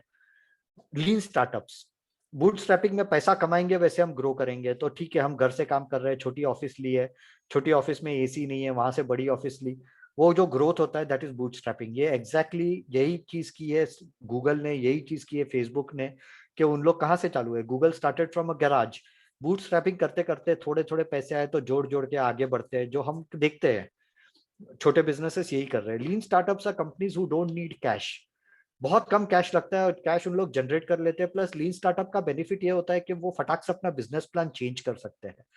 It is very flexible, they are very lean. यानी कल सुबह समझ में आ गया कि भैया सिर्फ मैं प्रोजेक्ट फाइनेंस का काम करूंगा तो मजे नहीं आएगा काम, तो ठीक है मैं बाजू में कंप्लायंस का भी काम चालू कर देता हूँ। हाँ, एटलीस्ट कुछ नहीं तो मेरे पास 50 क्लाइंट आएंगे तो मेरा रेगुलर खर्चा निकल जाएगा। This typically I don't need to tell you, because we all are doing this kind of things. Lean startups, every chartered accountant firm is a lean startup technically. Audit भी करो, ये भी करो, we can change our business model any day depending upon the demand supply और अपना network. B2B B2C बहुत important हो गया है आज के मार्केट में, क्योंकि स्टार्टअप्स B2B है, बिजनेस टू बिजनेस, यानी आर यू सपोर्टिंग बिजनेस और प्रोवाइडिंग सर्विसेज और प्रोडक्ट्स टू बिजनेसेस, और you are providing support and services to और products to customers. B2C products, B2C startups में एक्चुअली पब्लिसिटी मार्केटिंग कॉस्ट बहुत बढ़ जाता है, और कैश बर्नआउट रेट जो होता है, क्योंकि हमारे खर्चे बहुत बढ़ जाते हैं तो अपना जो कैश होता है वो बहुत फटाक से बर्न हो जाता है, तो इट बिकम्स मोर रिस्कियर। तो ये हमें एक आइडिया आ जाता है। Cash burnout rate is a very simple thing. आप जब उसका प्रपोजल बनाएंगे तो हर महीने कितना खर्चा लगता है, उसको कितना कैश चाहिए, अगर उसको इन्वेस्टमेंट 1 करोड़ का चाहिए और हर महीने से 10 लाख रुपए का वो खर्चा कर रहा है on everything, marketing, product development and everything, तो basically you are asking for 10 months of cash. आपका बर्नआउट 10 लाख रुपया पर मंथ है और 1 करोड़ का अगर आपके पास कैश अवेलेबल है, या you are asking 1 crore cash, that means in 10 months you will be out of cash. आपका 10 महीने में आपका कैश बर्नआउट हो जाएगा। So basically you have to advise your client कि भैया तू मांग रहा है लेकिन आगे का खर्चा कैसे मैनेज करेगा, उसके बदले 1.5 करोड़ ले, या तो फिर कॉस्ट कटिंग कर। So this will be the benefit that cash burnout rate will help you analyse the client. Cash positive, this very important. हमारे बिजनेसेस तो कैश पॉजिटिव ही है, लेकिन ये आईटी स्टार्टअप्स है, टेक स्टार्टअप्स है, वो पहले इन्वेस्टर के पैसे पे चलते और 6 महीना, 1 साल, 2 साल, 5 साल और कुछ 10 साल के बाद कैश पॉजिटिव होते हैं, क्योंकि operating expenses cash positive is basically achieving break even. I don't need to explain more to a chartered accountant at least, लेकिन ब्रेक इवन पॉइंट अचीव करने के बाद that company becomes cash positive. Churn rate, churn rate is both in case of products, customers, कि मेरे पास कितने customers नए आ रहे हैं, कितने प्रोडक्ट्स नए मैं रेट कर रहा हूँ। ओके, अगर मेरे पास सेम कस्टमर वापस आते जा रहा है, दैट मीन्स मैं चर्न, और दूसरा कि मेरे पास न्यू कस्टमर एक्विजिशन कितना होता है, that is part of churn rate. Then your client acquisition, कितने क्लाइंट्स अक्वायर कर रहा हूं मैं हर साल। दिस इज अ वेरी की, आई कैन से वेरी की फैक्टर, कि मैं जब मेरा पूरा एडवर्टाइजिंग बजट देखता हूं, तो अगर मैं 1 करोड़ का एडवर्टाइजिंग कर रहा हूं, तो उसके सामने मार्केटिंग का खर्चा कर रहा हूं एडवर्टाइजिंग, तो उसके सामने कितने कस्टमर आ रहे हैं। 1 करोड़ के सामने 10 लाख कस्टमर आ गए, तो मेरा client acquisition cost is 10 rupees per client. Weather it is advisable, manageable, that will depend upon sector. तो सेक्टर के बेसिस पे आप कर सकते हैं। बाद में बहुत इंपॉर्टेंट चीज है, वेदर आपके पास कॉपीराइट से, ट्रेडमार्क से, पेटेंट से, intellectual property, all these 3 are intellectual properties. तो आपके पास ये सब है, टेक्निकल नो हाउ, ये सब आपने देखना रहता है। बहुत बार कुछ कंपनीज में उनके पास पेटेंट्स रहेंगे, जैसे उनके पास एक एल्गो रहेगा, या तो फिर कुछ कंपनीज रहेगी उसके पास बहुत डेटा बन जाएगा, क्योंकि उन लोग कस्टमर्स को सर्विस कर रहे होंगे, तो उनके पास डेटा बन जाएगा, which also forms part of the IP, क्योंकि that is the proprietary data जो भी बेचा जा सकता है आगे। तो that is something you need to know about. Crowd funding, copyright में ज्यादा, ट्रेडमार्क, पेटेंट्स, क्योंकि ये हम लोगों ने इनकम टैक्स में भी पढ़ा है, डिप्रिसिएशन भी क्लेम करते हैं हम लोग, इसका वैल्यूएशन भी हम लोगों ने देखा है सीए फाइनल में। So I am not going more into detail, but you will need to know this. Crowd funding आज का नया फंडा है, of course it is not yet approved by SEBI, और उसके अंदर इश्यूज भी है जो मैं आपको, क्राउड फंडिंग में 25 इन्वेस्टर्स आके साथ में इन्वेस्ट करते हैं स्टार्टअप में। इसमें प्रॉब्लम है कि इसमें वैल्यूएशंस पे there is no unanimity. Actually, angel networks are also doing crowdfunding, but angel investors क्या करते, they have a centralized team which manages the valuations. जबकि क्राउड फंडिंग में इंडिविजुअल्स होते, बहुत लोगों को समझ में भी नहीं आता है कि वैल्यूएशन कैसे किया जाता है, तो उसको जो वैल्यूएशन दिया जाता है उसके बेसिस पे डील करते हैं। और उसके अंदर एक बड़ा प्रॉब्लम हो गया है कि क्राउड फंडेड स्टार्टअप्स जो होते हैं, जिसमें सीड फंडिंग उसने क्राउड फंडिंग से लिया है, उसको आगे वीसी राउंड में बहुत प्रॉब्लम आ जाता है, क्योंकि वीसी फंड्स जो वैल्यूएशन करते हैं उसमें, आज ये कंपनी का वैल्यूएशन होगा 7 करोड़ रुपए, और इसने 3.5 करोड़ उठा लिए 50% देके। जबकि सेकेंड राउंड में वो जब वीसी फंडिंग के पास जाता है, तो वीसी फंड बोलता है कि इसका वैल्यूएशन तो 8 करोड़ से ज्यादा नहीं है, तो तब बहुत प्रॉब्लम हो जाता है। तो ideally I am a person who is against crowd funding, I don't believe in crowd funding, क्योंकि इसके अंदर ड्यू डिलीजेंस हम बराबर नहीं कर पाते, हमारा कंट्रोल नहीं है कंपनी पे। हम आगे शेयर होल्डर्स एग्रीमेंट बनता है, हमारे जो अफर्मेटिव राइट्स होते हैं, we are not able to exercise that, we are not representing our on the board of the company, तो हमें वो से नहीं मिलता है। So crowd funding is not a right thing actually. बाद में डिसरप्शन, आज का जमाना पूरा डिसरप्शन का है। डिसरप्शन इन वे, जैसे ईमेल, आज के पहले सब लोग खत लिखते थे, टेलीग्राम भेजते थे, वहां से ईमेल आ गया, आज वो ईमेल भी खत्म हो गया है, आज व्हाट्सएप पे काम चल रहा है। So actually WhatsApp has disrupted email, so that is how disruption is coming. और टेक्नोलॉजीज में डिसरप्शन बहुत आ रहा है, पहले जो काम होता था, जो फिजिकली होता था, वो टेक्नोलॉजी से आ रहा है, वहां बहुत सारे चेंजेस आने लग गए हैं। So that is disruption and disruptive technologies, this is the main thing. आपके पास क्लाइंट कितना डिसरप्टिव टेक्नोलॉजी लेके आ रहा है, उतना वो ज्यादा सक्सेसफुल होगा। Early adopters are all who are the first people to go for the new product. They are the first people to take a new service. Okay, so they are early adopters. Exit strategy, this is the most important thing. इसके ऊपर मैं थोड़ा ज्यादा discuss करना चाहूंगा, क्योंकि exit strategy के ऊपर ही पूरा एक प्रपोजल, जो इन्वेस्टमेंट प्रपोजल स्टार्टअप्स बनाता है, स्टार्टअप्स प्रेजेंट करता है इन्वेस्टमेंट प्रपोजल, उसका पूरा बेसिस रहता है एग्जिट स्ट्रेटेजी के, आप कैसे अपने शेयर्स बेच पाओगे। क्योंकि स्टार्टअप में हम जब शेयर्स लेते हैं, तो we are not going to go for a buyback of shares, but what is going to happen is कि हम वो शेयर्स आगे चल के, कंपनी ग्रो होगी, second round investment, third round of investment या आईपीओ, वो टाइम पे हम हमारे शेयर्स का सेकेंडरी सेल करेंगे। So along with the we should be able to sell our shares to another investor. Either he is a VC fund or a PE fund और merger और acquisition, जैसे हम company को एक level तक लेके जाएंगे और बाद में वो कंपनी और किसी को बेच देंगे।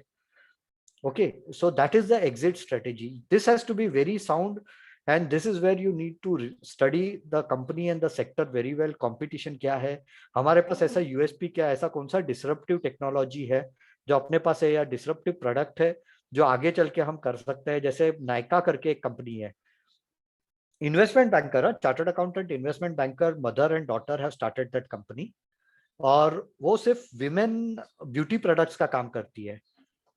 एंड आप मानेंगे नहीं, वो कंपनी आज के तारीख में आईपीओ के लिए तैयार हो गई है। तो जो इन्वेस्टर्स है, अब आईपीओ में के बाद उन लोग अपने शेयर्स मार्केट में बेच पाएंगे after the lock in period, as per SEBI code of as per SEBI guidelines. First mover advantage is the company who moved in. जैसे अब मैं नायका का ही एडवांटेज एग्जांपल दूं, एक्चुअली एक बहुत बड़ी मिसकंसेप्शन हुआ करती थी in large cities like Bombay, Delhi, कि जो प्रीमियम ब्यूटी प्रोडक्ट्स है वो तो सिर्फ बॉम्बे और दिल्ली की औरतें यूज करती है। लेकिन नायका ने वो पूरा ब्रेक कर डाला। He it was a first mover advantage, जिसने बाहर से ब्रांडेड ब्यूटी प्रोडक्ट्स खरीदा, इंपोर्ट किया और ऑनलाइन बेचने लग गया। And 70% of its market is all the interiors, Bihar, UP, Gujarat, MP, Rajasthan, वैसे जगह से लोग माल खरीद रहे हैं।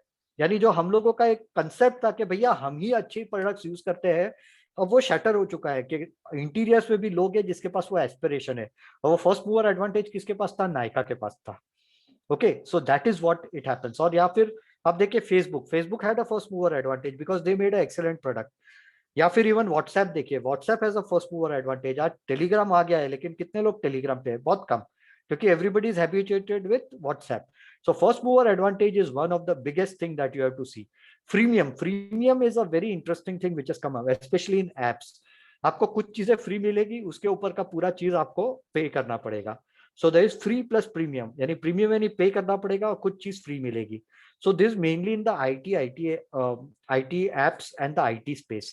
अब growth hacking is one of the best thing that is happening in the startup space. Actually हम लोग भी वही कर रहे हैं। Institute provides a platform to all the chartered accountants for growth hacking because they can use, with minimal expenditure, they can do the publicity of their products and services. Either it is by way of writing blogs, in way of making videos. आज के तारीख में आप देखेंगे बहुत सारे लोग हैं जो खुद के वीडियोस भी बनाते हैं, स्टार्टअप से, जिसमें लोग वीडियो बना के अपना मार्केटिंग करते हैं। So that is all growth hacking. Okay, low cost high effective marketing strategy is known as growth hacking. Monetization very important. Monetization से ही स्टार्टअप सक्सेस होता है। आज अगर मैं फ्री में, फेसबुक है, Facebook is a free service, then how is Facebook making money? Facebook is making money by selling ads, by selling advertisement services. तो उन लोग क्या करते हैं? मोनिटाइजेशन, यानी मैं पैसे कहां से बनाऊंगा। सो उन लोग जो, जैसे फेसबुक है, ads is the way of getting money. So they are providing services for free, and then they are using you as a product and selling you to the market, to the advertisers, and getting money, and that is how they are monetizing. Okay, so that is monetization, very important clause. This is something which has to be understood. मुझे यही समझ में नहीं आता in case of many apps, और उसके कारण मैं IT के सेक्टर में मैं काम नहीं करता, क्योंकि मुझे मोनेटाइजेशन समझ में नहीं आ रहा है IT के केस में। मीडिया के केस में मैं करता हूँ, क्योंकि मुझे, I am one of the experts in media sector. तो मीडिया मुझे समझ में आता है, लेकिन आईटी समझ में नहीं आता। That is why I don't touch IT sector when it comes to, because I don't understand how it can be monetized. Proof of concept और प्रूफ ऑफ रेवेन्यू मैंने आपको पहले बता दिया।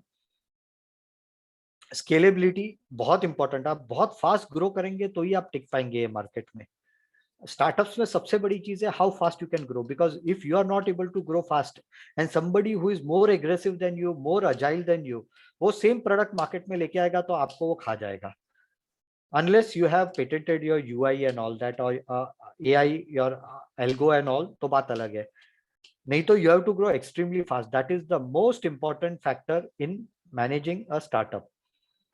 Then serial entrepreneur. Serial entrepreneur is a person जो एक startup बनाता है, ग्रो अप करता है, बेच के दूसरा स्टार्टअप बनाता है। So he is every time in a new game. वो आगे चल के चाहता नहीं है कि मैं अब 15 साल तक एक ही कंपनी में रहूं। वो 3, 4, 5 साल में कंपनी को ग्रो करता है, बेचता है, दूसरी कंपनी चालू करता है।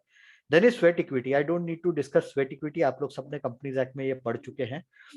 But this very important from a point of view के बहुत जगह पे एंटरप्रेन्योर्स जो होते हैं, स्टार्टअप एंटरप्रेन्योर्स, वो लोगों को कंपनीज में जब वो लोग हायर करते हैं, उन लोग स्वेट इक्विटी देते हैं, plus at time they will also ask for a sweat equity from the investor के इसके बियॉन्ड हो तो मुझे एक स्वेट इक्विटी, इससे ज्यादा प्रॉफिटेबिलिटी आ जाए, इससे ज्यादा आईआरआर अगर मेरे डील में होता है, तो मुझे एक स्वेट इक्विटी मिलना चाहिए। Then is traction. Traction is when you are moving from one level to the other. तो 1 करोड़ से 10 करोड़, 10 करोड़ से 100 करोड़ का जो लेवल आ जाता है, दैट इज कॉल्ड ट्रैक्शन। सो आप एक लेवल के बियॉन्ड जब ग्रोथ अचीव करते हो उसको ट्रैक्शन बोलते हैं। And then this keeps on increasing, यानी मैं 1 करोड़ का हूं तो 10 करोड़ का अचीव करने के लिए I have to go through a first traction, उसके बाद में सेकंड ट्रैक्शन आएगा। So continuously you have to manage it. Unicorn मैंने बताया $1 बिलियन के ऊपर का जो भी कंपनी का वैल्यूएशन होता है उसको यूनिकॉर्न बोलते हैं। Valuation I don't need to tell you, you all are chartered accountants, you all are doing valuation on a regular basis, you know how to value financial securities. So and हम लोग यहाँ valuation जब बात करते हैं, it is valuation of financial securities, it is valuation of equity shares of the company or enterprise valuation. Last is value proposition. Value proposition is the last thing कि हम क्या value offer कर सकते हैं to the customer, या हम क्या value offer कर रहे हैं to the investors या फिर strategic investor। बहुत बार क्या होता है कि startup will go in with another company.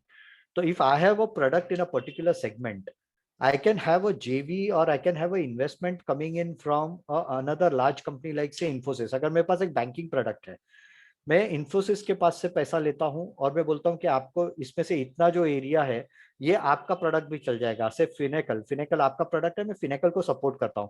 Backend से जैसे अपना quarter fortnightly filing of liquidity position to RBI, अगर कोई चार्टर्ड अकाउंटेंट और टेकी मिलके वो टाइप का एक इंटरफेस बनाए तो they can have a value proposition for Finacle कि आप एक काम कीजिए, हमारे साथ टाइप कीजिए, आप हमारे वेंचर में इन्वेस्ट कीजिए, वी विल मार्केट इट, या आप मार्केट कीजिए और आपकी डेटा आपके फिनेकल से उठा के ऑटो पब्लिश करके हम कर सकते हैं। So that is a value proposition. सो आप क्या वैल्यू ऑफर कर रहे हैं, that is the proposition, that is it. Now coming to the core of today's, this was all the background so that you know what is the landscape or the ecosystem. Now coming to the opportunities for chartered accountants. So सबसे पहले chartered accountants can do one thing. आप startups को बोल सकते हैं कि भैया तुझे accounting ये सब क्यों करना है, तो accountant ये सब रखता है, उसके बदले you tell me I'll have my team managing your accounts, I'll have my team handling your audits, I'll have my team which will do everything. So compliance, वैसे भी हमें ही फोन करना पड़ता है क्लाइंट को कि सर आपका रिटर्न फाइल करना है, डेटा दीजिए, तो यहाँ डेटा भी अपने पास है, हम annual retainer contracts, this is a very good thing. और बॉम्बे में काफी सारे चार्टर्ड अकाउंटेंट्स ये काम करने लग गए हैं कि उन लोग पूरा अकाउंट के लिए एक बच्चे को बिठा देते हैं बीकॉम वाला, टैली पे अकाउंटिंग हो जाता है, उन लोग ये ऑडिट करते हैं, उन लोग ये रिटर्न फाइलिंग करते हैं, उन लोग ये MIS बना के भी देते हैं क्लाइंट को रेगुलर। तो वो पूरा आप एक एनुअल रिटेनर कॉन्ट्रैक्ट या एनुअल फी के बेसिस पे आप एक रिटेनर कॉन्ट्रैक्ट में आप ये मॉडल आप बना सकते हैं, तो आपका रेवेन्यू भी फ्रीज अप हो जाता है। This is specially for many young chartered accountants who are starting the services, they can use this and I am sure बहुत सारे लोग तो ये इवन एस्टेब्लिश बिजनेसेस के लिए कर रहे हैं। You can provide outsource CFO services. अब सबसे बड़ी चीज, why do entrepreneurs, startup entrepreneurs तो छोड़िए, even establish entrepreneurs need chartered accountants. उन लोग बहुत सारे डिसीजन लेते हैं विच आर फाइनेंशियली रॉन्ग। उनको किस तरह की फाइनेंशियल स्ट्रेटेजी होनी चाहिए, किस तरह से फंड रेजिंग करना चाहिए, उनकी लिक्विडिटी पोजीशन क्या है, एजिंग एनालिसिस क्या है, उन लोग देखते नहीं है। बहुत बार तो एंटरप्रेन्योर्स का ध्यान ही नहीं होता है कि क्या उनका एजिंग एनालिसिस है, कितना ओवरड्यू है, what is the cost of that. We can provide those services to the startups and beyond startups this can be provided to SMEs also। मेरे I am myself running a outsource CFO service and I have a few SMEs जिसको मैं service करता हूँ, तो this is something you can provide to the startups। तीसरा है HR and payroll services. Recruitment करना है तो उनको जो बंदा चाहिए उसका पूरा पेपर वर्क करना, कंप्लायंस हैंडल करना। अगर छोटी कंपनी है 20 से कम तो you don't have all the PF and all that requirements, लेकिन अगर बड़ी स्टार्टअप है तो उसके अंदर ये सब प्रॉब्लम आ जाते हैं, उनका पेरोल हैंडल करना, अटेंडेंस और वो सब देखना, उसके बाद में उसका TDS डिडक्ट करना इफ रिक्वायर्ड, वो सब काम आप हैंडल कर सकते हो। और बॉम्बे में कुछ चार्टर्ड अकाउंटेंट्स ये कर भी रहे, they are providing integrated services. Liaisoning with various government departments for sanctioning of funds and grants, जो हम लोग ने डिस्कस किया। You can help your clients prepare the proposal, you can help the clients in reaching out, या फिर you can handle all this kind of activities if you are comfortable in doing that. So जैसे हम banks के पास जा रहे हैं, fund raising, the next is of course fund raising, के बैंक से पैसा लेना है या वेंचर कैपिटलिस्ट के पास जाके प्रपोजल देके बनाना है, फंड रेजिंग करना है, equity fund raising, debt, bridge loans, वो सब भी हम सर्विस प्रोवाइड कर सकते हैं। इसके बारे में मैं थोड़ा डिटेल में आगे भी डिस्कस करने वाला हूँ, तो ये 2-4 मिनट के लिए हम पार्क करते हैं, बाद में डिटेल में डिस्कस करेंगे। बाद में बिजनेस प्लान बनाना, स्टार्टअप्स को बिजनेस प्लान की जरूरत is not only for making presentations और presenting it to bankers and all those, but they also need कि भाई मेरा टारगेट क्या है, मेरा टारगेट में अचीव कर रहा हूँ कि नहीं, for that they need business plan. और ये हम चार्टर्ड अकाउंटेंट्स उसे बहुत अच्छी तरह से बना के दे सकते हैं। We have experience in this and we can provide this service to startups. Strategy advisory, very important. With our understanding of finance, we can understand the strategy, fundraising strategy, corporate strategy. हमारे पास institute में भी journal में काफी कुछ information आते रहती है, articles आते रहते हैं, which helps us to hone our knowledge on strategy, corporate strategy. तो आई वुड सजेस्ट के this is something you can provide your clients. M&A advisory, both buy side sell side, दे आगे चल के ये बहुत इंपॉर्टेंट हो जाएगा, क्योंकि बहुत सारे क्लाइंट्स जो अपने स्टार्टअप क्लाइंट्स है, वो लोगों को अपनी कंपनियां बेचनी होगी। अगर कोई टेक स्टार्टअप है, they will want their company to be sold off to a Facebook or anybody else, so we can help them with the M&A part. या फिर हमारे पास कोई established startup है who wants to buy a competitor, तो we can do the buy side advisory, valuation करो, उसका पूरा due diligence करो, audit करो कंपनीज का, उसका पूरा merger handle करो, उसका पूरा जो compliance है वो सब handle करना, वो सब we can manage it. Okay, we can also support. Now this is something which I told you, and I'm for very senior chartered accountants who have a big network, they can create incubators and accelerators and angel networks, and you can support them in form of managing their investments. And then of course individual level पे आप UHNIs का angel investment portfolio handle कर सकते हो. These are two things which many chartered accountants will be able to do in the interior. सिर्फ इसमें है कि see, this market has not grown because government is not providing any kind of support service, any kind of incentives to the angel investors. अगर कल सुबह government exemption लेके आए या फिर डिडक्शन लाए फॉर इन्वेस्टमेंट, HNIs के लिए अगर इन्वेस्टमेंट लेके आए सेक्शन 80 में फॉर से 10 लाख 15 लाख 20 लाख का investment, it will go for ultra HNIs जिसके करोड़ों में जिनका इनकम है, उनको 10-15 लाख का क्या आपने इन्वेस्ट किया है तो आपको डिडक्शन दे देते हैं, क्योंकि पैसा वैसे भी डूबता है बहुत लोगों का। तो थोड़ा अगर गवर्नमेंट ये करे तो it will be a great support to the startups. अब fund raising, this is the most important thing which we all need to know. Fund raising के प्रोसेस में there are 3 things. First thing is the pre marketing level, यहाँ आपने business plan करना है, इसके साथ में वैल्यूएशंस करने हैं। हाँ, बिजनेस प्लान तो आप बना लेंगे, वैल्यूएशन में जो पहले इंट्रोडक्शन में ही बात हुई थी कि how are you going to manage valuations, तो आइडियली यहाँ 2 चीजें होती है। एक तो उन लोग मल्टीपल्स देखते हैं, एंड मल्टीपल्स में उन लोग दे आइडियली फोकस, आपको पहले पीयर रिव्यू करना पड़ता है कि कौन से ट्रांजैक्शंस हुए हैं और कौन से ट्रांजैक्शंस में क्या वैल्यूएशन पे ट्रांजैक्शंस हुए हैं in that particular segment, in that particular product. उसके बेसिस पे आपको नॉर्मली स्टार्टअप्स में रेवेन्यू प्रॉफिटेबिलिटी नहीं होता है, you are never able to find a kind of PE ratio or a EV by EBITDA ratio of the company. What you have to ideally do is EV by sales is the indicator for all the valuations in this company. And second thing is DCF. कुछ investors है who are using EVA, लेकिन they are hardly 1 or 2, बाकी सब लोग DCF use करते हैं for valuation. तो future business plan का वैल्यू प्रेजेंट वैल्यू निकालना रहता है। आइडियली इसमें एक मैं आपको बताऊं, they all work on a discounting factor of 40 to 60%। यानी अगर आप जब DCF मेथड यूज कर रहे हैं वैल्यूएशन के लिए, तो जो फ्यूचर कैश फ्लोज है उसका आप डिस्काउंटिंग NPV के लिए you have to use a 40 to 60% का discount discounting factor to arrive at the NPV of the company. और दूसरा है of course EV by sales is the indicator. So these are the 2 methodologies which are popular in the startup space. Then is pitch book, आपने एक detail में जिसमें आप industry background देते हैं, आप उसके अंदर डिटेल इंडस्ट्री सिनारियो देते हैं, आप कंपनी की स्ट्रेटेजी एक्सप्लेन करते हैं, आप उसका ऑर्गेनोग्राम देते हैं, आप उसका स्वॉट एनालिसिस करते हैं, आप उसका माइकल पॉटर 5 फोर्स मॉडल का एनालिसिस करके देते हैं। That is a pitch book which you have to make, which has to be circulated. But this pitch book is not circulated in the first round. First thing is, आप जो भी investors है उनको आप सबसे पहले इन्वेस्टमेंट फ्लायर इश्यू करते हैं। इन्वेस्टमेंट फ्लायर आप 50, 60, 100 इन्वेस्टर्स को देंगे, उसमें से अगर 10-15 इन्वेस्टर्स इंटरेस्टेड हैं तो उन लोग बाद में आपको बोलेंगे कि भैया मुझे डिटेल्स दो, तब आप उसको एक्सेल शीट जिसके अंदर बिजनेस प्लान और वैल्यूएशन है और पिच बुक आप उनको फॉरवर्ड करते हैं।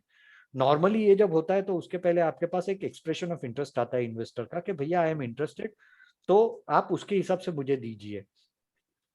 So that will be very important कि कुछ नहीं तो एक राइटिंग में रहता है, क्योंकि उसमें दूसरा रीजन है because you are circulating it to more than 50 investors. तो सेबी के जो गाइडलाइन आ जाते हैं कि you have to make a disclaimer कि you this is only by invite and you are not, this is not a marketing document, you have to ensure that, so that कल सुबह सेबी के इश्यूज आपके against में ना खड़े हो, आपके और आपके क्लाइंट्स के अगेंस्ट। देन आफ्टर मार्केटिंग चालू हो जाता है, of course circulate the investment flyers, सबसे बात करके इन्वेस्टमेंट सॉलिसिट करो, उसके बाद में पिच बुक्स उनको प्रेजेंट करो with detailed analysis and due diligence, उनको वो हेल्प करना पड़ता है, मीटिंग्स ऑर्गेनाइज करनी पड़ती है। This is the most strenuous part of the whole thing, के इन्वेस्टर्स के जो क्वेरीज आते हैं वो सब डिस्कस करो, क्लाइंट्स के पास से इंफॉर्मेशन लो, उनको टाइमली प्रोवाइड करो, क्लाइंट्स के साथ फॉलोअप करो। This is one challenging area, so that is something which is the reason why we are required. Organize meetings, third party information collect करके, बहुत बार तो उन लोगों को इंफॉर्मेशन चाहिए तो वो हमसे मंगवाते हैं, और कुछ इन्वेस्टर्स तो रिसर्च भी हमसे ही करवा लेते हैं। So that is something that you have to do, and then of course help in negotiating the term sheet. Term sheet मैंने डिलिबरेटली वहां जार्गन्स में नहीं डाला because we are going to discuss this in detail. Here term sheet is the first step where the investor says कि I am now ready to invest in your company or your client's company and I am setting up all the terms. So term sheet में all the commercial terms and some non-commercial terms are listed in a term sheet. Term sheet can be called as a memorandum of understanding between the investor and an investee, जिसके अंदर commercial terms होंगे जैसे this is the valuation of the company, will buy this many shares at this price, this is the stake, this is the tranches in which we'll be buying stakes, क्योंकि हम एक साथ पूरा पैसा आने वाला नहीं है। Investor doesn't give 3.5 crore rupees in one shot. He'll give it over a period of time, खर्चा करते जाओ, मुझसे पैसा लेते जाओ, एंड इट मेक सेंस, क्योंकि पहले दिन में 3.5 करोड़ ले लेता हूं तो मेरा IRR का मीटर डे 0 से चालू हो जाता है। उसके बदले में बैलेंस 70 लाख अगर मैं दूसरे साल के एंड में लेता हूं तो मेरा IRR का मीटर वो 70 लाख का तो 2 साल के एंड के बाद चालू होगा, तीसरे साल से चालू होगा। So it helps me as a investee company, as a co-founder or an entrepreneur, to delay my receipts, and for you it is a critical thing to advise your clients कि भैया क्यों पूरे 3.5 करोड़ इनिशियली लेने हैं, investor का metre तो पहले दिन से चालू हो जाएगा, might as well you take it in tranches so that you don't have the pressure. तो इसके अंदर ये सब रहेगा। उसके बाद में नॉन कमर्शियल टर्म्स आते हैं। First commercial terms are what are related to money, कौन से तारीख को पैसा जाएगा, कितना पैसा जाएगा, वो सब टर्म शीट में आता है। नॉन कमर्शियल टर्म्स होंगे जैसे हमें इतने सीट्स चाहिए बोर्ड पे, हमें इतना राइट्स चाहिए, these are the things, you can not change the business plan, you can not go to get a new investor without our permission, ये सब अफर्मेटिव राइट्स होते हैं, या वीटो राइट हम बोल सकते हैं, ये सब हमने करना पड़ता है। तो ये सब टर्म शीट में आ जाता है, और इसके बेसिस पे बाद में ये टर्म शीट में जो होता है बाद में वो लॉयर जब बनाता है, चार्टर्ड अकाउंटेंट, मेरा फॉर्म व्यू है कि term sheet is something that a chartered accountant is very qualified to negotiate. और मैंने देखा है यहाँ, I was involved in a few PE transactions, term sheet तक chartered accountants were involve, term sheet sign होने के बाद लॉयर्स इन्वॉल्व हुए थे, क्योंकि बाद में लीगल ड्राफ्टिंग हो जाता है, वहां लॉयर्स की जरूरत पड़ती है। लेकिन टर्म शीट तक तो chartered accountants are very competent to handle, because we know all the nitty gritties of company law, we know the nitty-gritties of income tax act, financing issues, governance issues, ये सब हमें डे टू डे हमें knowledge है।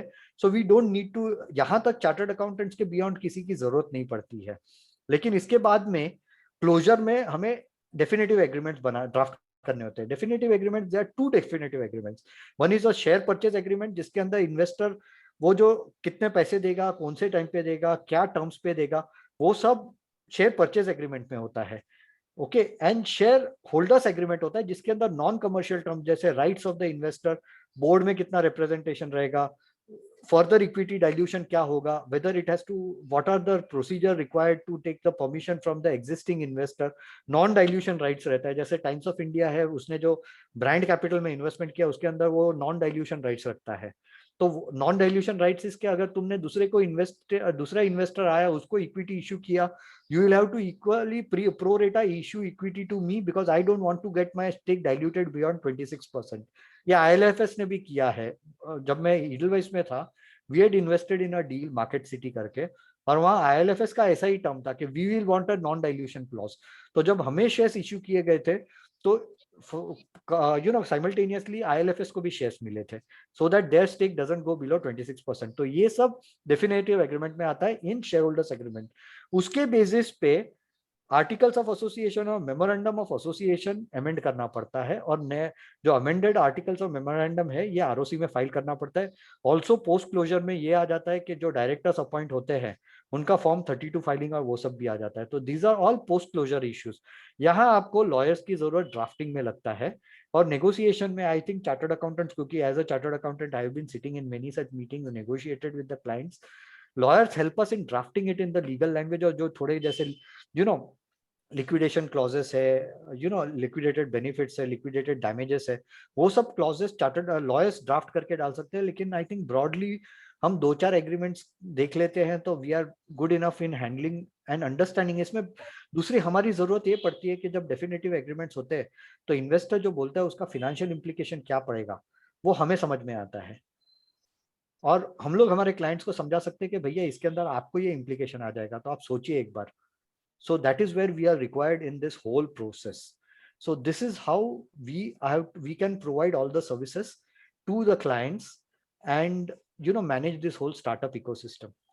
With this, I'd like to thank you all for your patient listening, and Atulji, with your permission, we can open the room for question and answer. Sure, sir. Thank you so much, Sumit ji. If anyone have any queries, questions, so then our lovely speaker is there to reply the queries from our members.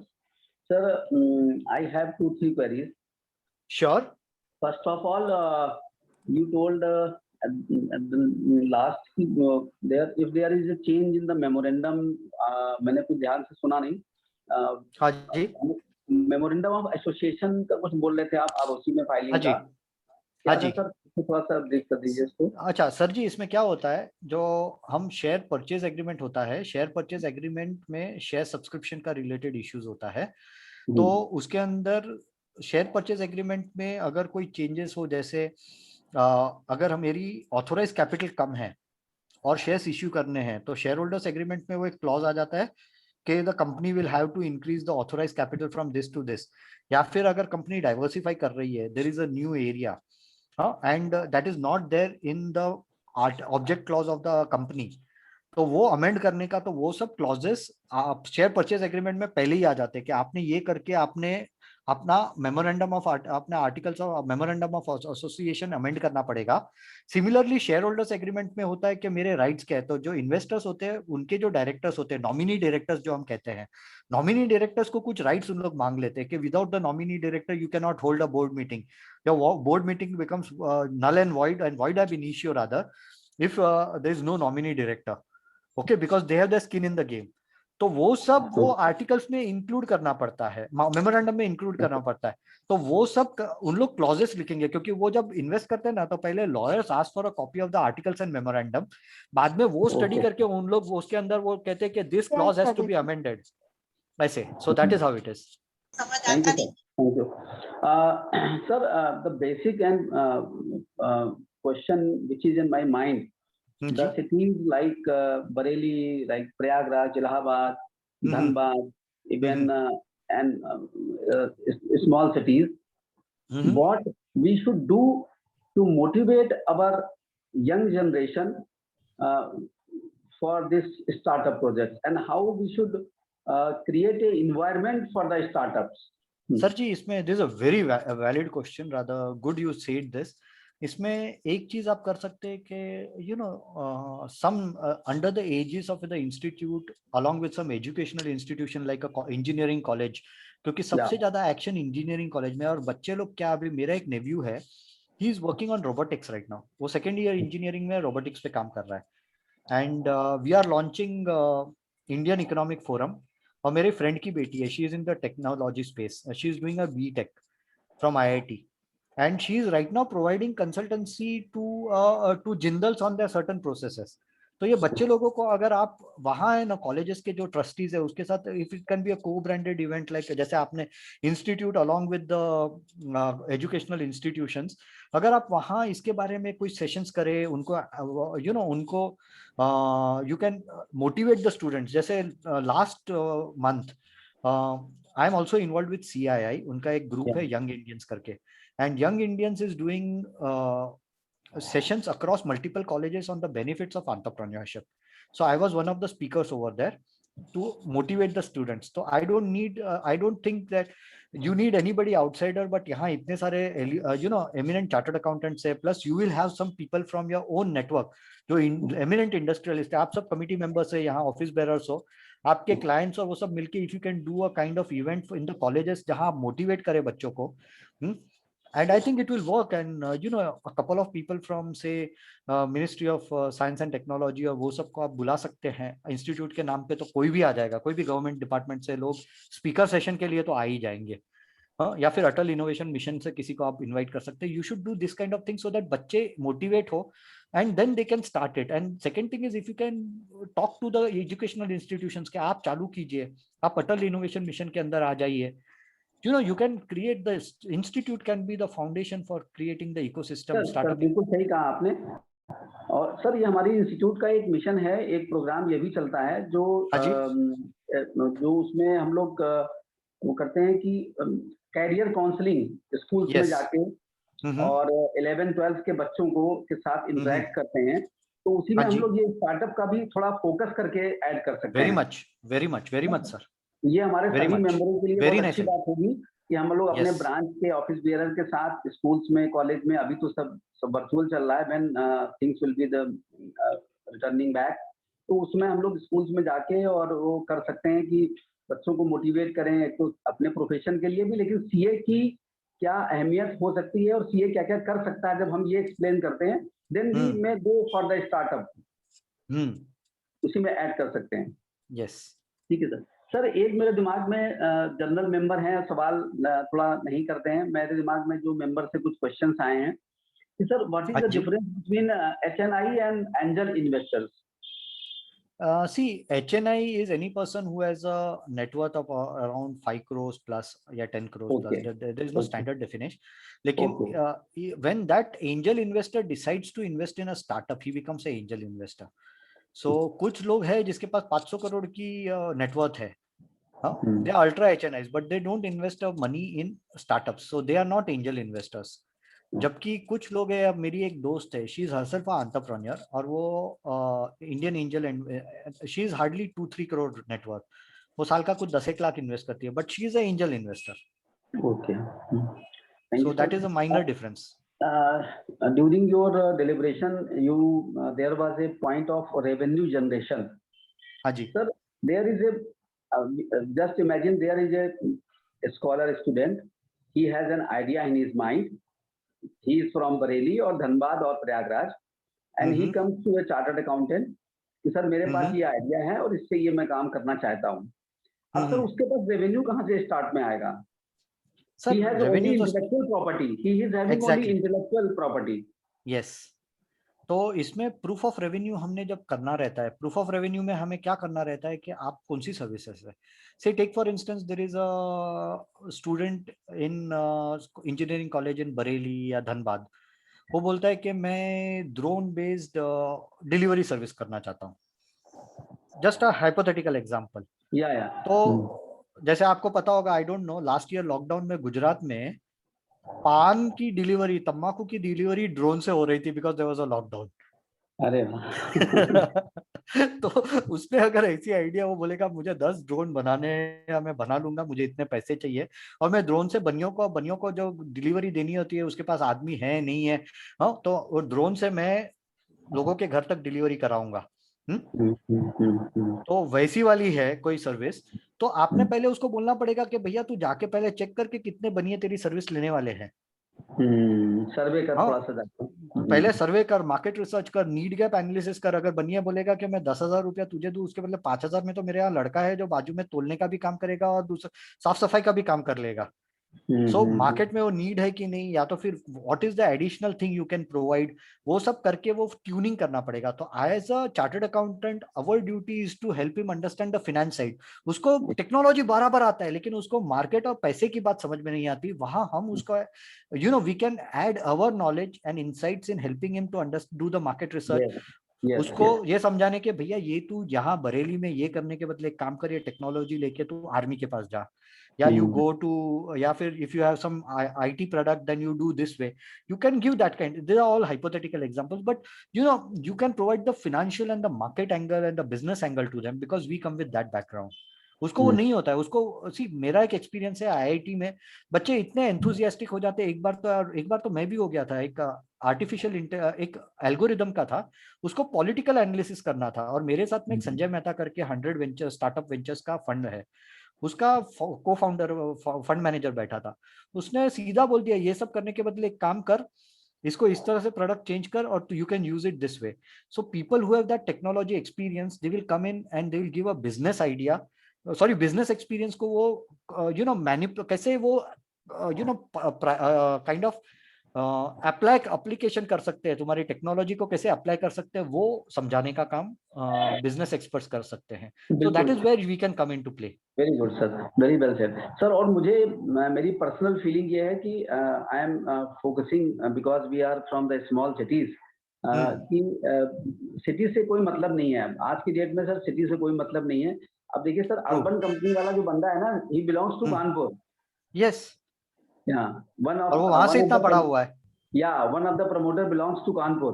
उसके पास बहुत, उसके family में बहुत अच्छा business होता है, but he उसने अपने पेरेंट्स से कहा कि आप अपना काम करिए, मुझे तो स्टार्टअप में जाना है. तो सर ये एक, सर आपने 49% ऑफ द इन्वेस्टमेंट वाली कोई बात बोली थी सर. यस, हाँ, वो सर थोड़ा सा क्या था सर? ये बेसिकली क्या हो जाता है, आपको वो कंसोलिडेशन ऑफ फाइनेंशियल स्टेटमेंट्स का कंसेप्ट आपको पता ही है. We have all studied that and you know it better because you are all practicing chartered accountants.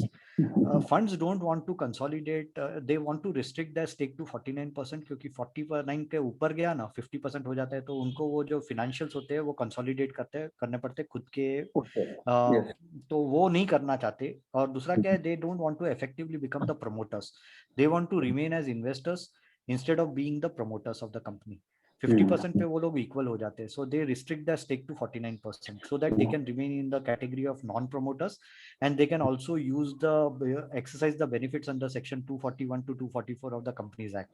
क्योंकि ऐसे भी केसेस हुए हैं कि प्रमोटर्स के अगेंस्ट में उन्होंने 241 टू 244 ऑफ कंपनीज एक्ट के केसेस भी डाले for mismanagement of the company and operation and all those kind of things. Okay sir, इसलिए उन लोग 49% पे रहना चाहते हैं. Any more questions from any member who has joined? प्रतीक जी, अतुल भाई. हेलो. हाँ जी बोलिए सर. मैं कह रहा था सर, वो शेयर कर दीजिएगा जो कांटेक्ट नंबर्स वगैरह हैं एक्सेल शीट वाले. हाँ, वो मैंने नोट कर लिया है, और वो that you will, I will share with the branches and you will get from your. आप कहाँ से बोल रहे हैं? मैं संजय अग्रवाल सीए बरेली से सर. अच्छा, हाँ ठीक है, मैं कर दूंगा भाई, सुधीर जी को कर दूंगा या रितेश भाई को कर दूंगा.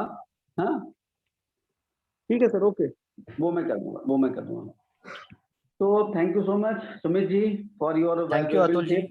And thank you very much. That we are enlightened, we learn a lot from your presentation, and I am sure that it will be a diversification for our members from the small towns as well.